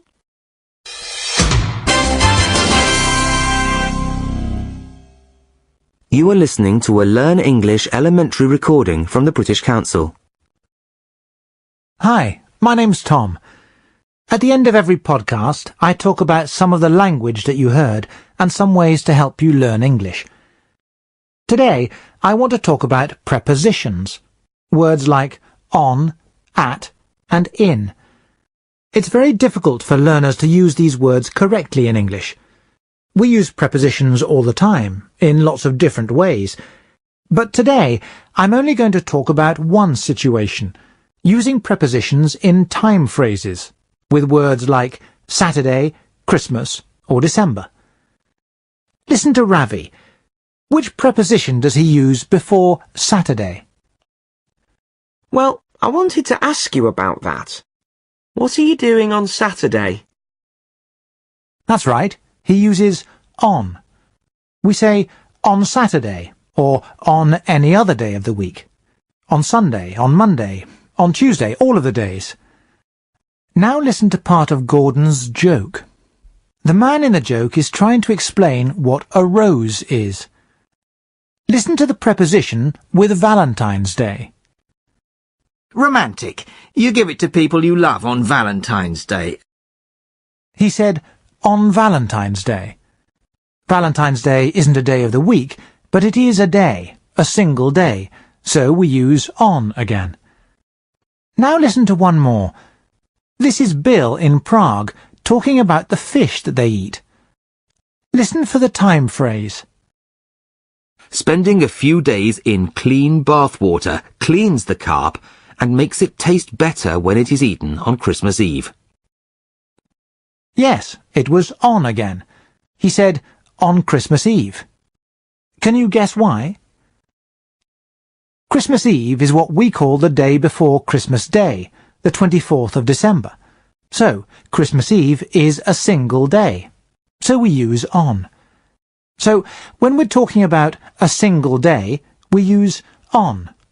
We can say, on my birthday, or on the 1st of December, or on the day I met you. And we use it for dates too, because they're single days. On the 1st of January, on the 25th of April, on the 10th of July. There's just one more thing I need to tell you about using, or not using, on in time phrases. Listen to this line from Gordon's joke. What was the name of the Indian restaurant we went to last Saturday? He said last Saturday. He didn't use on. The reason is simple. We don't use a preposition when we use last. We just say last Saturday. No on. And it's the same with next and this. We just say, what are you doing next Saturday? Or, let's have dinner this Saturday. No on. So, now you know how to use on in time phrases. In other time phrases, we might use at or in. For example, we say at the weekend or at Christmas, and we say in December or in the afternoon. It's quite difficult to remember them all, but if you can remember that we use on for single days, it will make life a lot easier for you. People often make mistakes with prepositions because they aren't thinking in English. They think in their own language and then translate the words into English. And that's when they make mistakes. And not only with prepositions, with lots of different things. When you're writing, you have time to think. You can look at grammar books or your notebook for help. But speaking is different. You often don't have time to think. If you want to speak English well, you have to start trying to think in English. You can do this with practice. Look at things that you see around you, at home or in the street, and say the words in English. You can say them out loud if you're alone. If not, just think them. Then start trying to say or think sentences. I'm going to the kitchen now. I'm going to make my lunch. Talk to yourself about what you're doing in English, out loud or in your head. Try to do this for a short time at first, then you can increase the time. Try to do it for an hour every day. It will soon get easier, and your brain will learn to think in English. Try it. I'm sure you'll notice the difference after a while. And now for something different. In this podcast, we heard Carolina meeting some people in a pub. She learnt a new word. Listen. But is a round a drink? No, one person buys a drink for everyone at the table. That's called a round. Then next time someone else buys one. Henry bought the first one, and now Jake's buying the next one, so it's his round. But you don't have to, not if you don't want to. If you don't want to drink or something. Pubs are a big part of British culture. British people often go to the pub, and you will often be invited to go too. This doesn't mean that you have to drink alcohol. You can drink lots of different things in a pub, and you can do a lot of different things too. You can have a meal, for example. A lot of pubs serve very good food, at lunchtime or in the evening, and it's usually cheaper than eating in a restaurant. A lot of pubs have live music, or maybe karaoke evenings. Another popular thing is a pub quiz. Teams of people try to answer questions to win a prize. That's a good way to practice your English. So, it's good to know some phrases in English that you need to use in a pub. In this podcast, Carolina learnt what to buy around means. Now listen to Jake. Can you understand all of the drinks that he's going to buy? Come up to the bar with me and we'll ask. You can give me a hand with the drinks. OK, so that's 2 bottles of Newcastle Brown, a pint of lager, a half of lager, a Diet Coke, a pineapple juice, and whatever Carolina wants. The word pint is probably new for you. Jake is going to buy a pint of lager. A pint is a British measurement. It's a little bit more than half a litre, 0.57 of a litre in fact. We use it informally to mean a pint of beer. And a half means half a pint of beer, so that's more or less a quarter of a litre.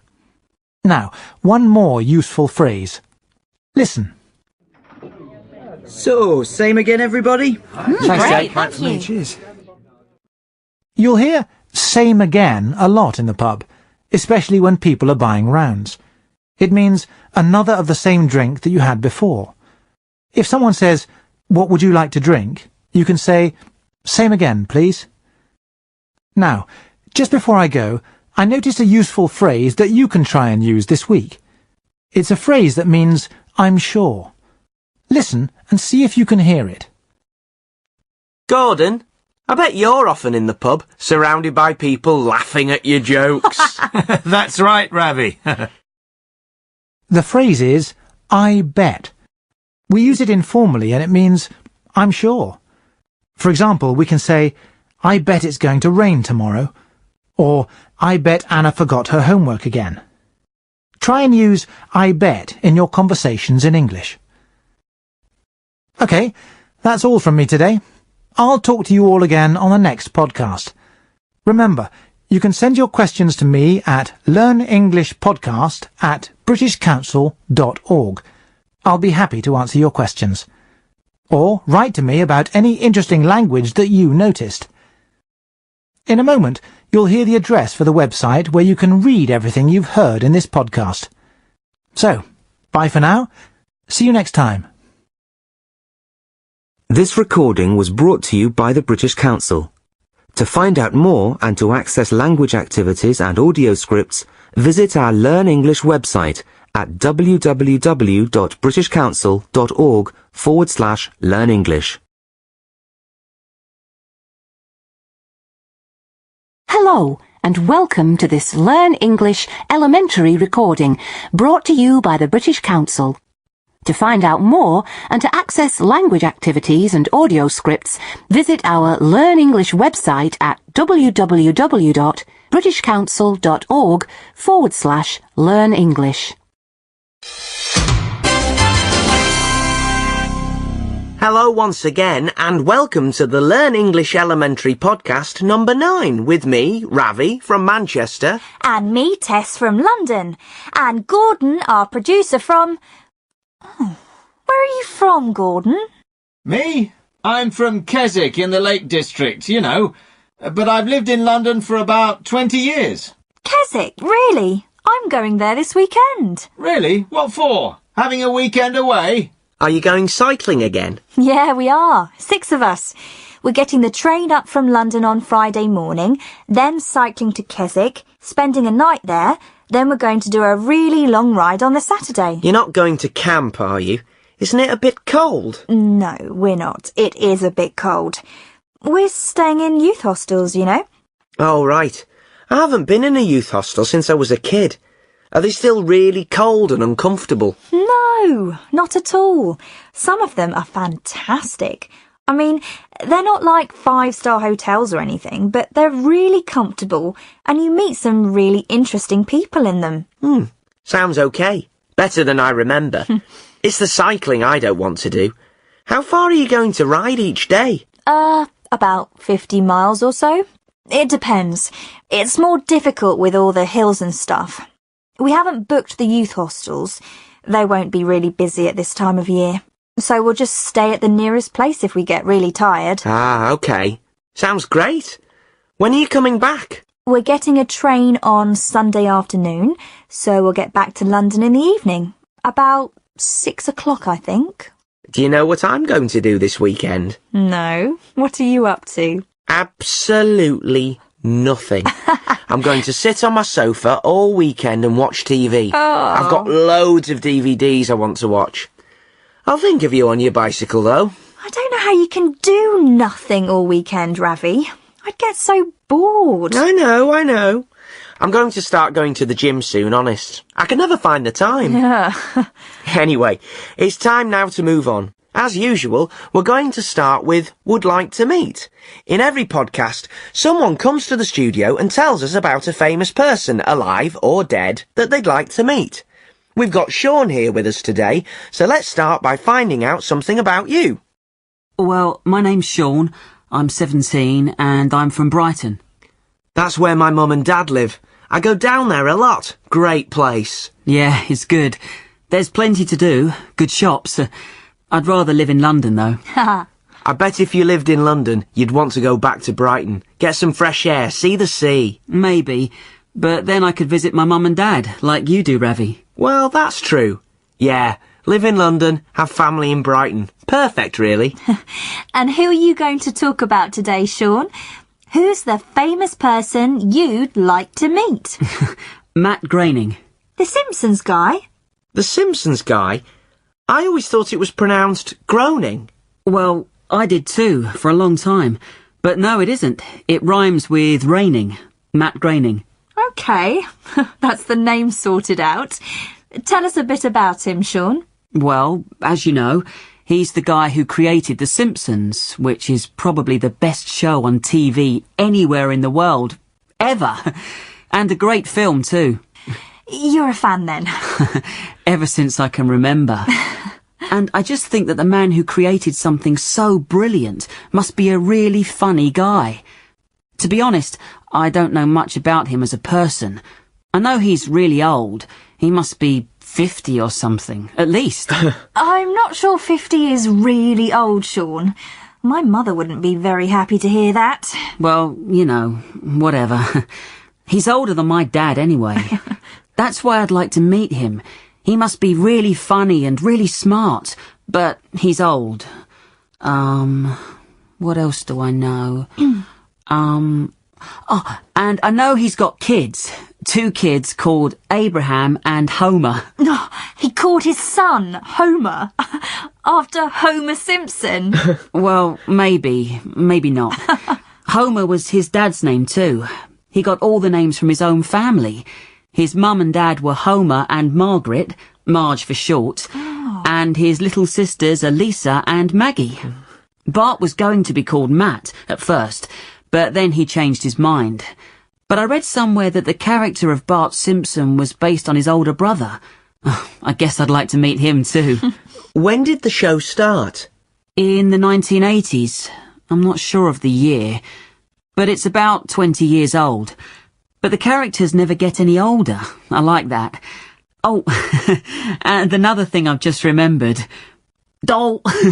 You know, Homer Simpson's famous doll is now in the Oxford English Dictionary. I think that's pretty amazing. And I can't remember anything else. Doll! Don't worry about it. That was really interesting. Thanks, Sean. Another good one there. Ravi, I don't know I haven't asked you this before. Who would you like to meet?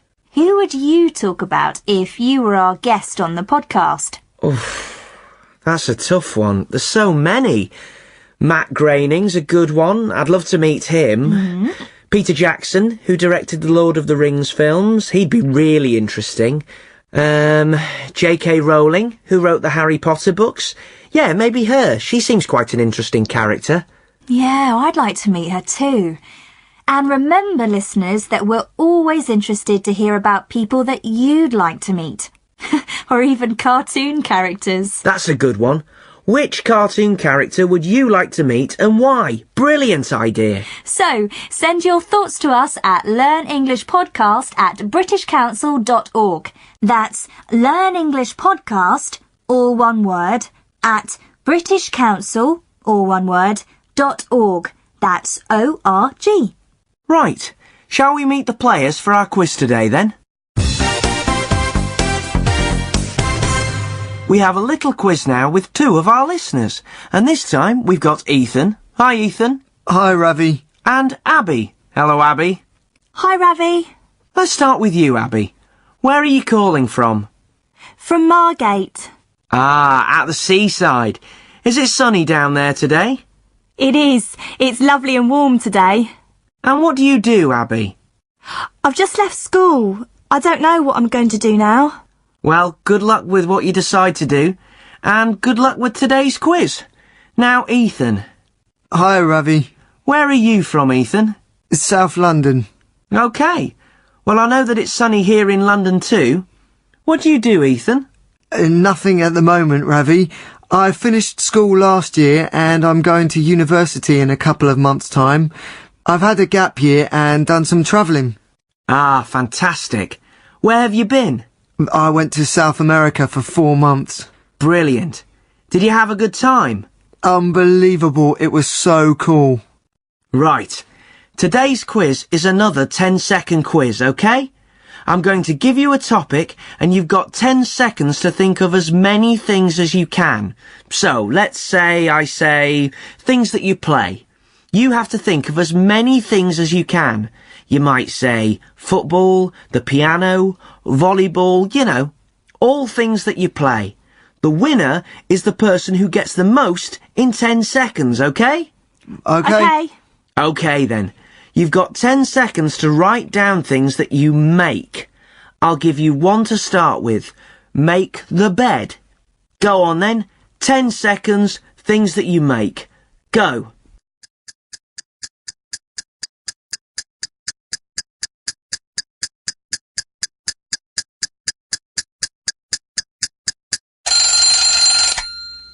OK, time's up. How many, Abby? 5. OK. How about you, Ethan? 6, Ravi. OK then. Let's hear your 6, Ethan. Make a decision, make a mistake, make a mess, make friends, make progress, and make an appointment. Yep, that's 6. Well done. It's not easy when the clock's ticking. So, you win the book token, Ethan. We'll send that to you soon. And bad luck to you, Abby, but thank you for playing. And remember, everyone, that if you've got a brilliant idea for a game we can play, then you can send it to us at learnenglishpodcast@britishcouncil.org. Now, though, it's time for Our Person In, the part of the podcast when we hear from different people around the world telling us something interesting about where they live. This time round, Bridget Keenan is Our Woman in India.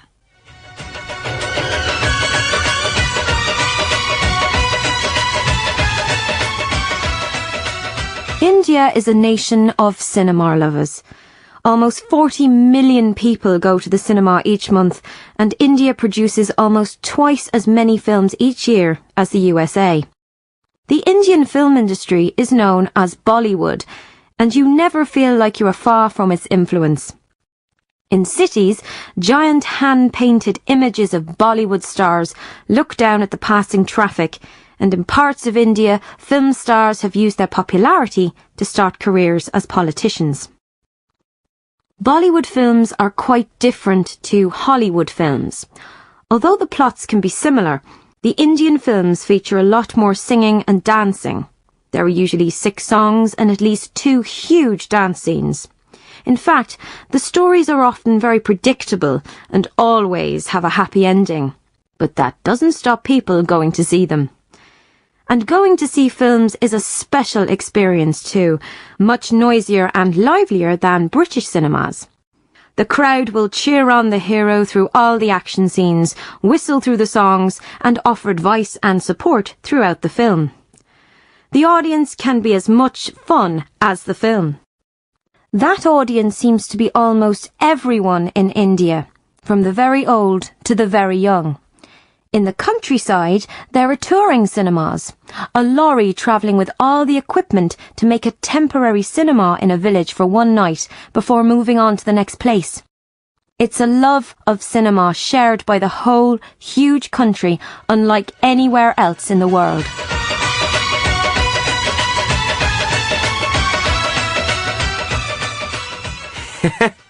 That brings back some memories. We used to watch loads of Bollywood films when I was a kid. They're great fun. Did you? Do you still watch them now? Not really. If I'm at my mum and dad's, I might. My mum still watches them quite a lot. I've never seen a Bollywood film. They sound very different. I'll lend you a DVD. I'll give you the address again if you'd like to tell us something about going to the cinema in your country. It's learnenglishpodcast@britishcouncil.org. And that takes us into Your Turn, the part of the show where we ask you what you think. I told you earlier that I'm going away for the weekend cycling. That's a perfect holiday for me. And that's what we asked people for Your Turn. What's your perfect holiday? Let's hear what they said. Oh, what a lovely idea. I love holidays. The beach for me. Sitting in the sun with a cold drink, doing absolutely nothing. That would be perfect. Ugh, my next holiday seems ages away. I just get really bored sitting on a beach all day, with all that sand getting everywhere. I'd rather be in the countryside, or just somewhere where there aren't any crowds. And the beach is always so crowded. What I really like about a holiday is when I don't have any plan, you know? I like travelling about, and if I like somewhere, I stay there for a few days. And if I don't, I just get on a train and go somewhere different. That's what I really like. When I don't have to worry about timetables and all that stuff. I would really love to go on a cruise, you know. A holiday on a boat where you travel to different cities. My aunt and uncle went on one last year and said it was great. Everything's planned for you, so you don't have to worry about anything at all. Lovely. Well, my perfect holiday would be a trip to China. I've always wanted to go there. It just seems so fascinating, so different, you know.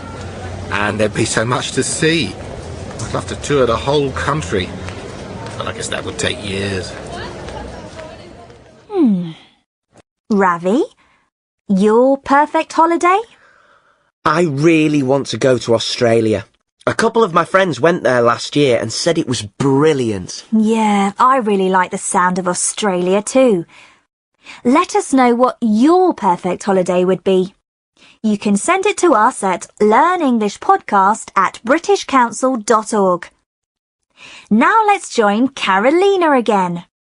Carolina is a student from Venezuela who's come to Britain to live, study and have fun. She's really settled in Newcastle. Last time we listened, she was in the pub with her friends from the Conservation Society.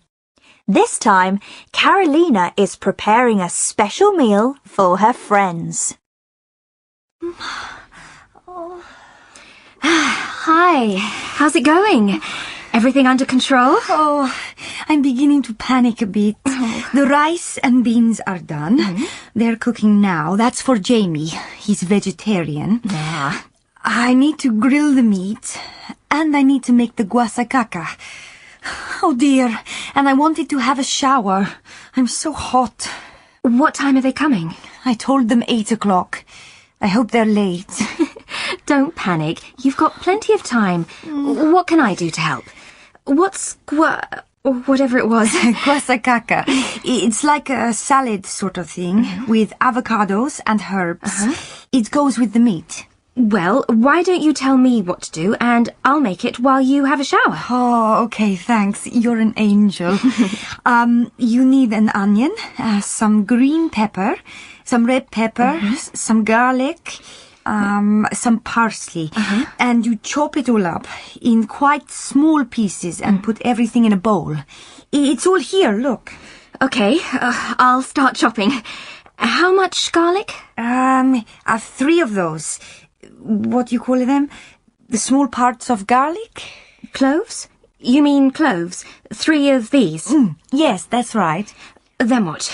Then you put it in a bowl with olive oil, vinegar, a little sugar and some chili powder. Oh, and some salt.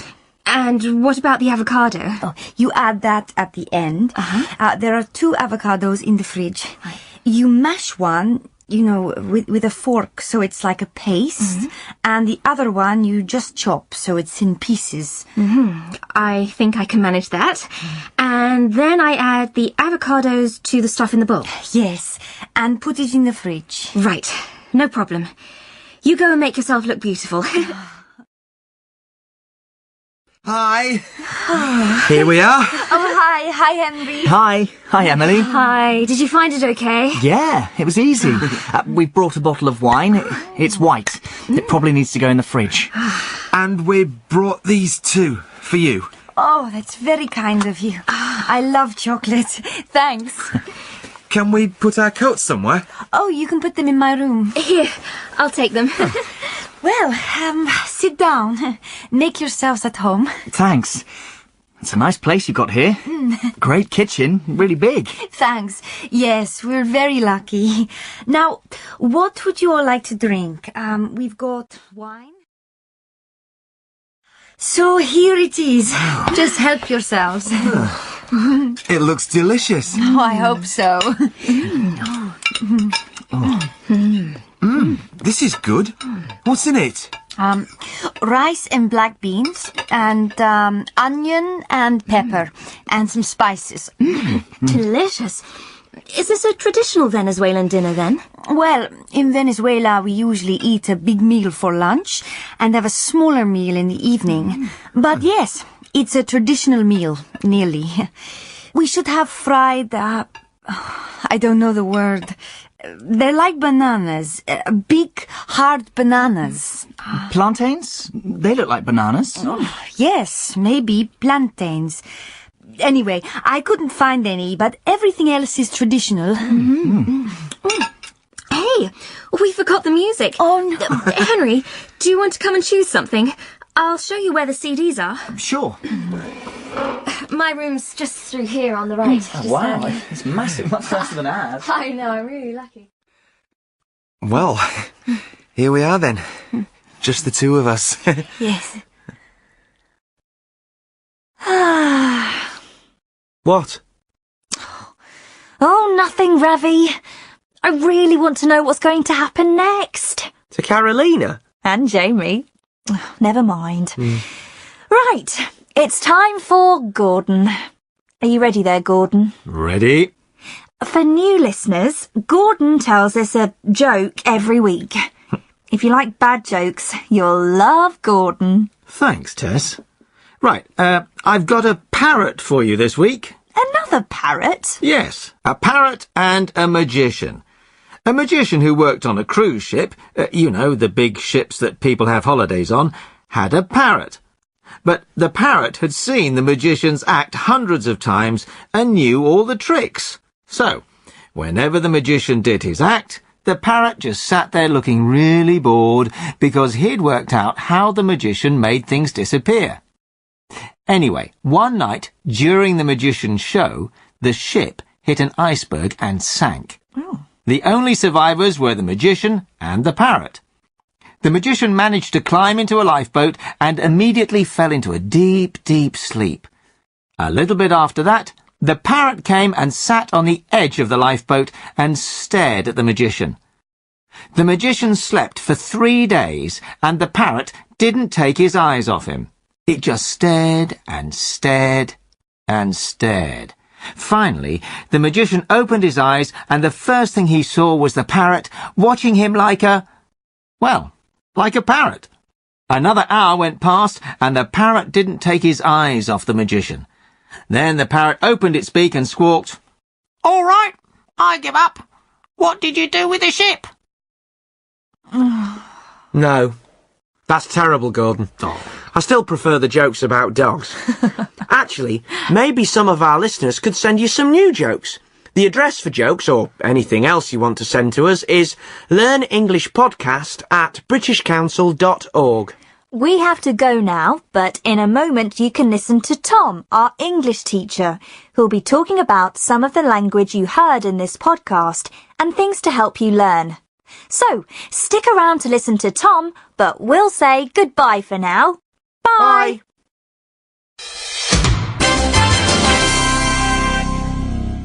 You are listening to a Learn English elementary recording from the British Council. Hello again. My name's Tom. And at the end of every podcast, I talk about some of the language that you heard and some ways to help you learn English. Today I want to talk about the verbs make and do. This is a big problem for learners of English. A lot of languages only have one word for make and do. For example, in Portuguese, the verb fazer is sometimes make in English and sometimes it's do. So it can be very difficult for Portuguese learners to know when to use make and when to use do. So, what's the difference between them? Well, it isn't an easy question to answer. Most of the time, there isn't really any difference in meaning at all. It's just that in some phrases we use make, and in other phrases we use do. Some grammar books tell you that we use make when we are creating something that we can touch. This is sometimes true. Listen to Carolina talking about the guasacaca. Which verb does she use? I need to grill the meat, and I need to make the guasacaca. Oh dear, and I wanted to have a shower. I'm so hot. She says, I need to make the guasacaca. We often use make when we're talking about food, dishes that we've created from other things. We don't make meat. That comes from an animal already made. We just cook it. Now listen to Emily offering to help with the guasacaca. Well, why don't you tell me what to do and I'll make it while you have a shower? Emily uses make too. She's going to make the guasacaca for Carolina. So try to remember this use of make with food. You can say to your friend, this soup is delicious. You must tell me how to make it. Or, this cake is very good. Did you make it yourself? But there are lots of other phrases with make. The quiz in this podcast was about things that you can make. Listen to the last part. OK then, let's hear your 6, Ethan. Make a decision, make a mistake, make a mess, make friends, make progress, and make an appointment. Ethan gives 6 examples of phrases with make. You make the bed when you get up in the morning. You can make an important decision. You can make a mistake. Not do. We don't say do a mistake. You can make a mess. If you drop things all over the floor, for example. You can make friends, just like Carolina has in Newcastle. And you can make an appointment to see the doctor or the dentist. We always use make in these phrases. There's no reason for using make. It isn't because of the meaning of the phrases. It's just what we say. It's a good idea to keep a page in your notebook for phrases with make and do, and try to learn them. Start with the ones from this podcast, and then add to them when you find more. Here are 2 phrases with do that you can add too. We say, do your homework. Do, not make. Say, I'm sorry, I didn't do the homework to your teacher. And we also say, do an exam, or do a test, never make. OK, now for something different. I noticed a phrase in this podcast that might be useful for you to understand. Listen to Ravi talking to Ethan in the quiz. What did Ethan do after he left school? What do you do, Ethan? Nothing at the moment, Ravi. I finished school last year and I'm going to university in a couple of months' time. I've had a gap year and done some travelling. Ethan had a gap year after he finished school. It means that he didn't start university immediately after he finished school. He waited for a year. Lots of British students have gap years. Sometimes they work for a few months to get some money, and then they go travelling to see the world. Sometimes they go and do voluntary work for a year. The universities are usually very happy about this. They think it gives the students experience of the real world before they start studying hard again. So now you know what a gap year is, if you hear anyone say it. Now I want you to listen to Carolina again. Carolina speaks very good English, but sometimes there are words that she doesn't know. Listen to what she says when she doesn't know the word. OK, I'll start chopping. How much garlic? 3 of those. What do you call them? The small parts of garlic? Cloves? You mean cloves? 3 of these? Yes, that's right. OK, she asks Emily, what do you call them? But she also tries to describe the thing that she doesn't know. She says, the small parts of garlic. This is very important when you don't know a word. Don't just stop. Try to describe what you want to say. Listen to Carolina again. But yes, it's a traditional meal, nearly. We should have fried, I don't know the word. They're like bananas. Big, hard bananas. Plantains? They look like bananas. Yes, maybe plantains. She doesn't know the word plantains, so she says, they're like bananas, big, hard bananas. And Henry understands what she wants to say. Try to do the same thing when you don't know a word. Don't stop. Keep talking. Use different words to describe what you want to say. People will understand and give you the word that you need. Before I go, as usual, I want to give you a useful phrase from the podcast, a phrase for you to use. Listen to what Carolina says to Jamie and Henry. Well, sit down. Make yourselves at home. Yes, it's another phrase with make. She says, make yourselves at home. She wants them to be relaxed and comfortable, as if they were in their own homes. Yourselves is plural. Carolina is speaking to 2 people. If you're talking to one person, then you say, make yourself at home. So, try to use the phrase when someone comes to visit you in your house. Say, make yourself at home. OK, that's all from me today.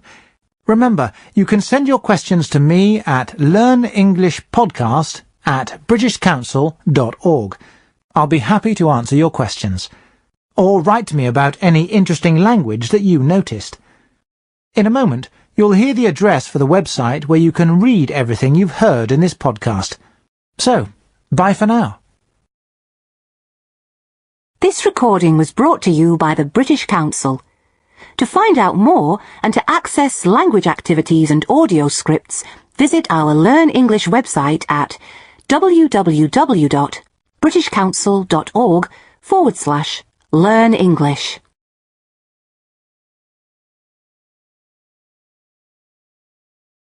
Hello, I'm Ravi, and I want to say welcome to a special Learn English Elementary podcast number 10.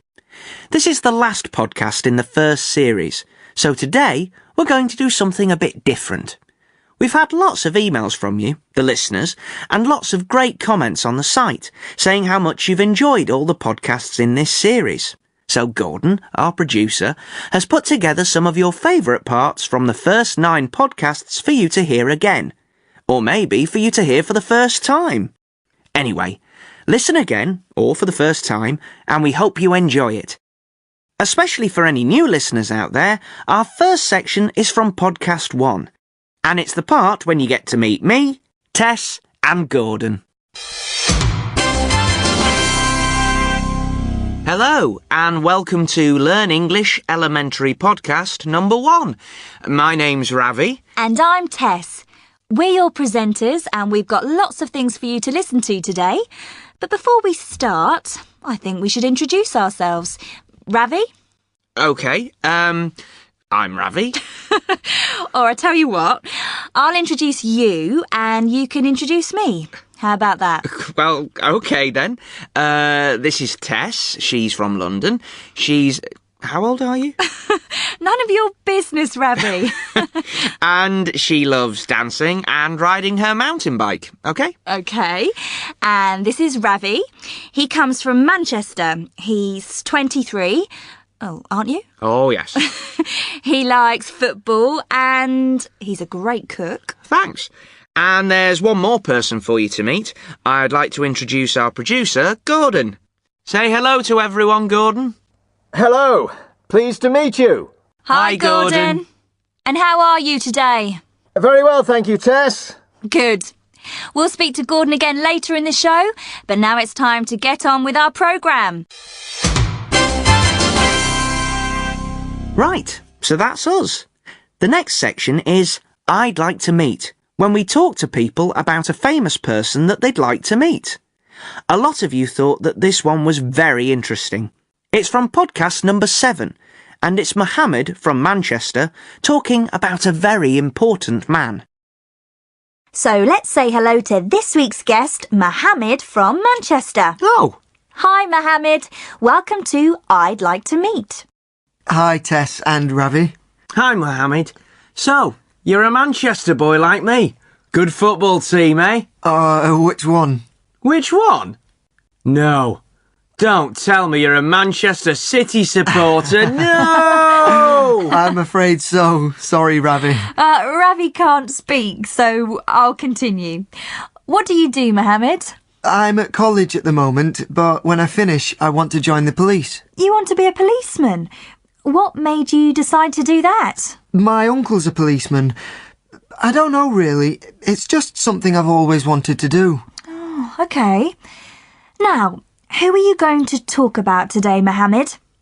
Who's the person that you'd like to meet if you had the chance?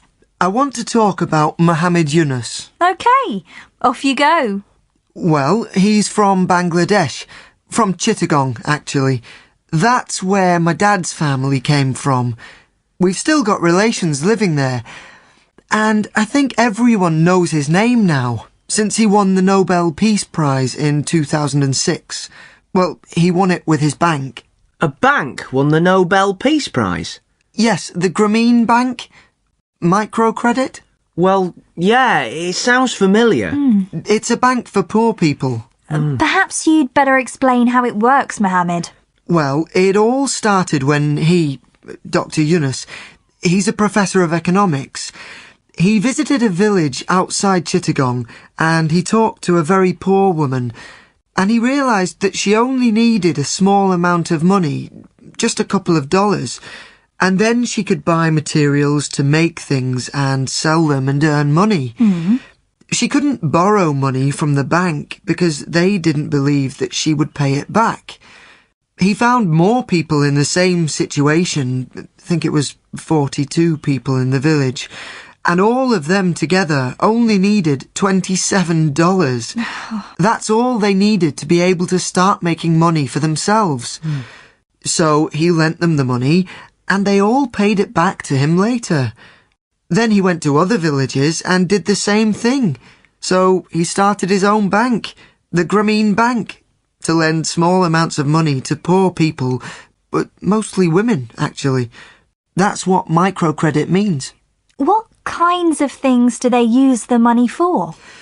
Well, a woman can buy a cow and then she can sell the milk and pay to send her children to school. Or she could buy a mobile phone. The villages don't have telephones. And then people can pay to use her phone. What? They aren't expensive things. It just means that poor people can start to earn money. And now the Grameen Bank lends millions and millions of dollars to people. And they all pay it back? Most of them, yes. Something like 99%. Wow. And now countries like the United States and Britain are using the idea too. It's all over the world. So, well, I think he's brilliant. A real hero. That's what I'd like to say to him. Well, thank you, Mohammed. That was really interesting. Well, thanks. There's an old joke, isn't there? Something about a bank will only lend you money if you can prove that you don't need it. Well, yes, it's true, isn't it? I'd never really thought about it before. No, nor me. So that was Mohammed talking about Muhammad Yunus. I learnt some interesting things that day. And now, the quiz. We've played lots of different games in the quiz section. Words beginning with letters of the alphabet, things that are different colours. But this game is one of your favourites. Hot Seat. And this one's from podcast number 4. Every week we have a little quiz to make you think. This week we're going to play Hot Seat again. Here to play are Hannah and Max. Hi, Hannah. Hello. Hi, Max. Hello. You're both from Sheffield, is that right? Yeah. And how old are you? I'm 17. And I'm 16. We go to the same school, St Joseph's. Are you in the same class? We are, yeah. OK. And who's doing what? Who's going to explain the words and who's going to be in the hot seat? I'll explain and Max will guess. OK. OK, Max? OK. Right. Remember how to play? These cards have all got words on. Hannah has to explain the words and Max has to guess them. But remember, Hannah, you can't use the words on the card. Max, you have to guess as many words as you can in 1 minute, OK? OK. Then let's go. You've got 1 minute, starting now. Oh, big thing, on the sea, you sail in it? Boat. Ship. Ship. An animal, small, big ears. Elephant. No, it's small. Carrots. It eats carrots. Rabbit. Yes. Ooh, you do it at the disco. Dance. Yes. It's a fruit, I think. It's very hard. It's got milk inside. You can eat part of it, but not the outside. Coconut. Yes. You go there when you're sick. Hospital. Doctors. A hospital. It's white. It comes from a cow. You drink it. Milk. It goes across the river. You cross it. A bridge. You stand under it in the morning and you wash yourself. Shower. It's a day. But you'll be 18. Birthday. We'll give you birthday. Fantastic. How many was that? I make it 9. Is that right? Yes, 9. Brilliant. Well done, Hannah and Max. Yes, well done, Hannah and Max. And now, the next thing we've got for you is Our Person In. When people around the world tell us something interesting about where they live. And this time, it's something that I do know about, the Indian film industry. Bridget Keenan lives in India, and she's talking about Bollywood. And it comes from podcast number 9.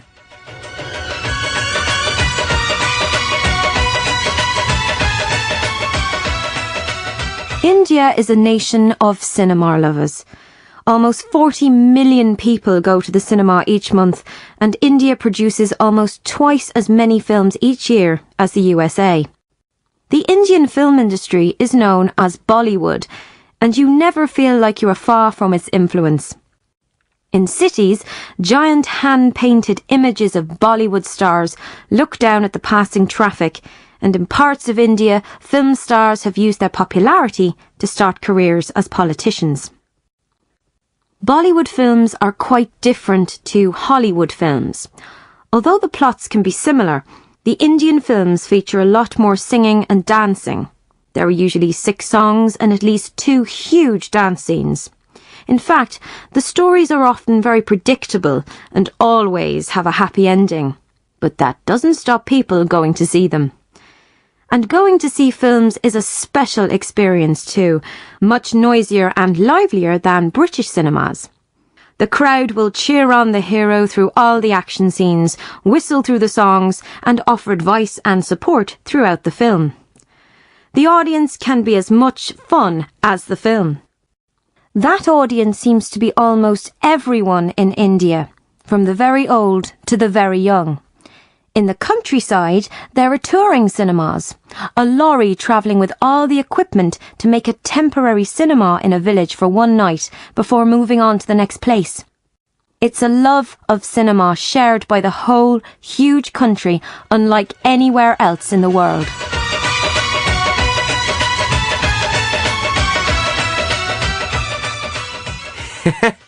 That brings back some memories. We used to watch loads of Bollywood films when I was a kid. They're great fun. Did you? Do you still watch them now? Not really. If I'm at my mum and dad's, I might. My mum still watches them quite a lot. I've never seen a Bollywood film. They sound very different. I'll lend you a DVD. And that's reminded me. I never did lend Tess that Bollywood DVD.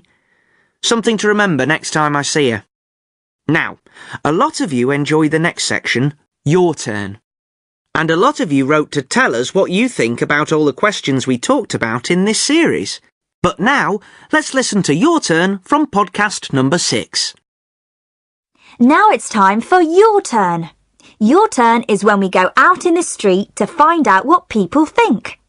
This time the question was, how green are you? Nice one. How green are you? What do you do to help save the planet? Like, I use public transport. OK, let's hear what people said. What do I do to help save the planet? Not enough. I hate to say it, but it's true. I mean, I always try to remember not to use plastic bags or recycle or whatever, but I always forget. I mean, I really have to try to do more. Well, we recycle pretty much everything we can. You know, bottles, cans, newspapers and all that. But, to be honest, we don't do much else. I do as much as I can. You have to, you know. We all have to. I don't take short-haul flights anymore. I used to fly down to London quite a lot. And of course, I recycle and everything else I can. I know I'm not going to make myself popular saying this, but I don't really do very much. Look, there are factories all over the world putting out loads and loads of pollution every single day. And I don't see how saving your old newspapers is going to help, apart from making people feel good about themselves. I'll tell you the greenest thing I do. I grow almost all my own vegetables. I've really started thinking about where my food comes from and the food miles and that, you know, like I won't buy food that's been flown here from Australia or something. They make me feel a bit guilty. Some people do so much. I feel like the first woman who said she didn't do enough. I don't think I do enough. I do recycle things, though. Me too. It's difficult, though, isn't it? Yeah. Anyway, remember, listeners, that we'd love to know what you think. How green are you? What do you do to help save the planet? You can write and tell us at learnenglishpodcast@britishcouncil.org. An interesting question. And don't forget, it isn't too late for you to send us your opinion about this or any of the other Your Turn questions in Series 1. We always enjoy hearing from you. Now, for my favourite part of the podcast, The Adventures of Carolina. A lot of you said that you liked this one the best. Carolina makes a mistake with her English, and it's from podcast number 7. OK, time now to find out how Carolina's getting on in Newcastle. Carolina, you might remember, is a student from Venezuela who's come to Britain to live, study and have fun. Last time we listened, Carolina joined some societies at the university, but this time she's not feeling too well. Hi, Emily. Hi. What are you doing here? I thought you had a seminar at 10 o'clock. I did, but I'm not feeling very well. Oh, bless you. You sound terrible. You'd better go to bed.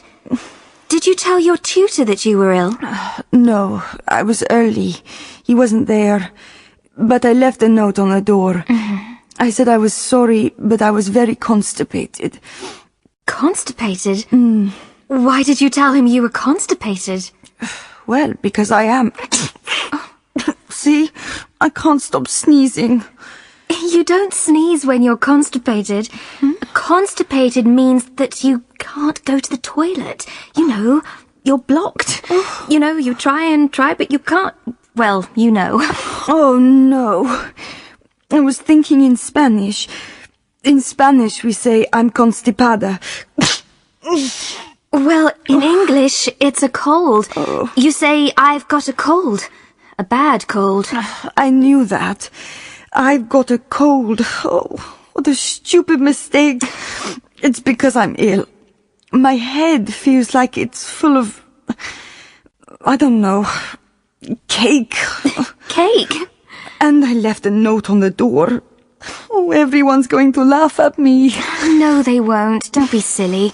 Everyone knows English isn't your first language. You made a mistake, that's all. But they won't know it's a mistake.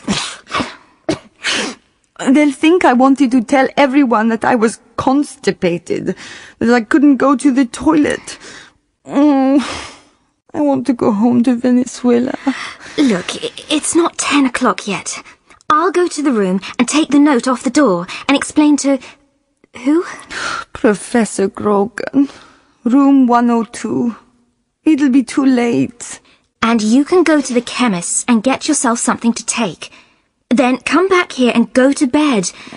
You look awful. Have some hot lemon and honey. That's what my mother always gives me. Okay. Thanks a lot, Emily. Good morning. Can I help you? Yes, please. I can't stop sneezing. Have you got anything I can take? Is it a cold or an allergy? It's a cold. I don't have any allergies, at least I don't think so. Have you got any other symptoms? A sore throat? A headache? A cough? Yes, my throat hurts. It hurts when I eat or drink, and my head hurts too. Have you got a temperature? A temperature? What's that?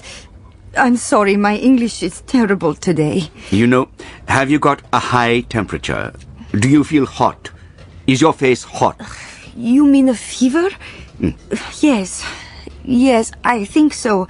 My face is hot, but my body feels cold. Okay. It sounds like a bad cold. Let's see.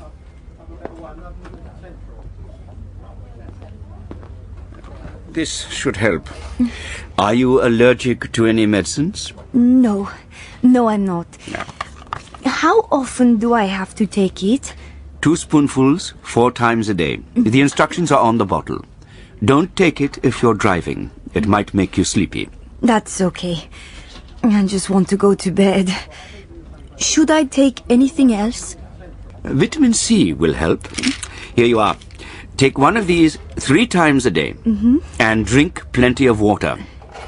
Where are you from, if you don't mind me asking? Venezuela. I've only been here a few weeks. Venezuela. I expect our English weather is a bit too cold for you then.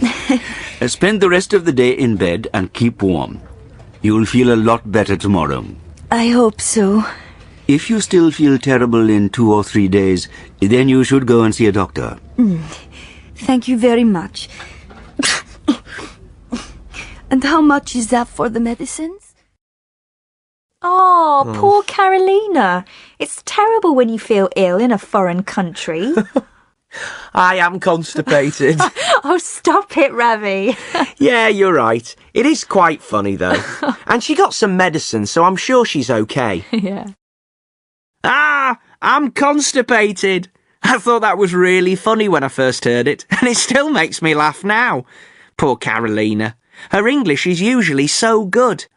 And talking about funny, at the end of every podcast, Gordon, our producer, tells a joke. Sometimes good, sometimes, well, terrible. But a lot of you wrote to tell us that you really liked Gordon's jokes, and there were 2 favourites. So let's listen to them both. This one comes from podcast number 1. Come on, Gordon. Are you ready? Yes, I'm here. I hope this is good, Gordon. How long have I got? 1 minute at the most. OK then. Right. A chicken walks into a library. A chicken? Yeah. A chicken walks into a library, walks up to the counter and says to the librarian, "Book, book." The librarian gives the chicken 2 books. She puts the books on the chicken's head and the chicken walks out of the library. 1 hour later, the chicken walks back into the library. It walks up to the counter and says to the librarian, "Book, book."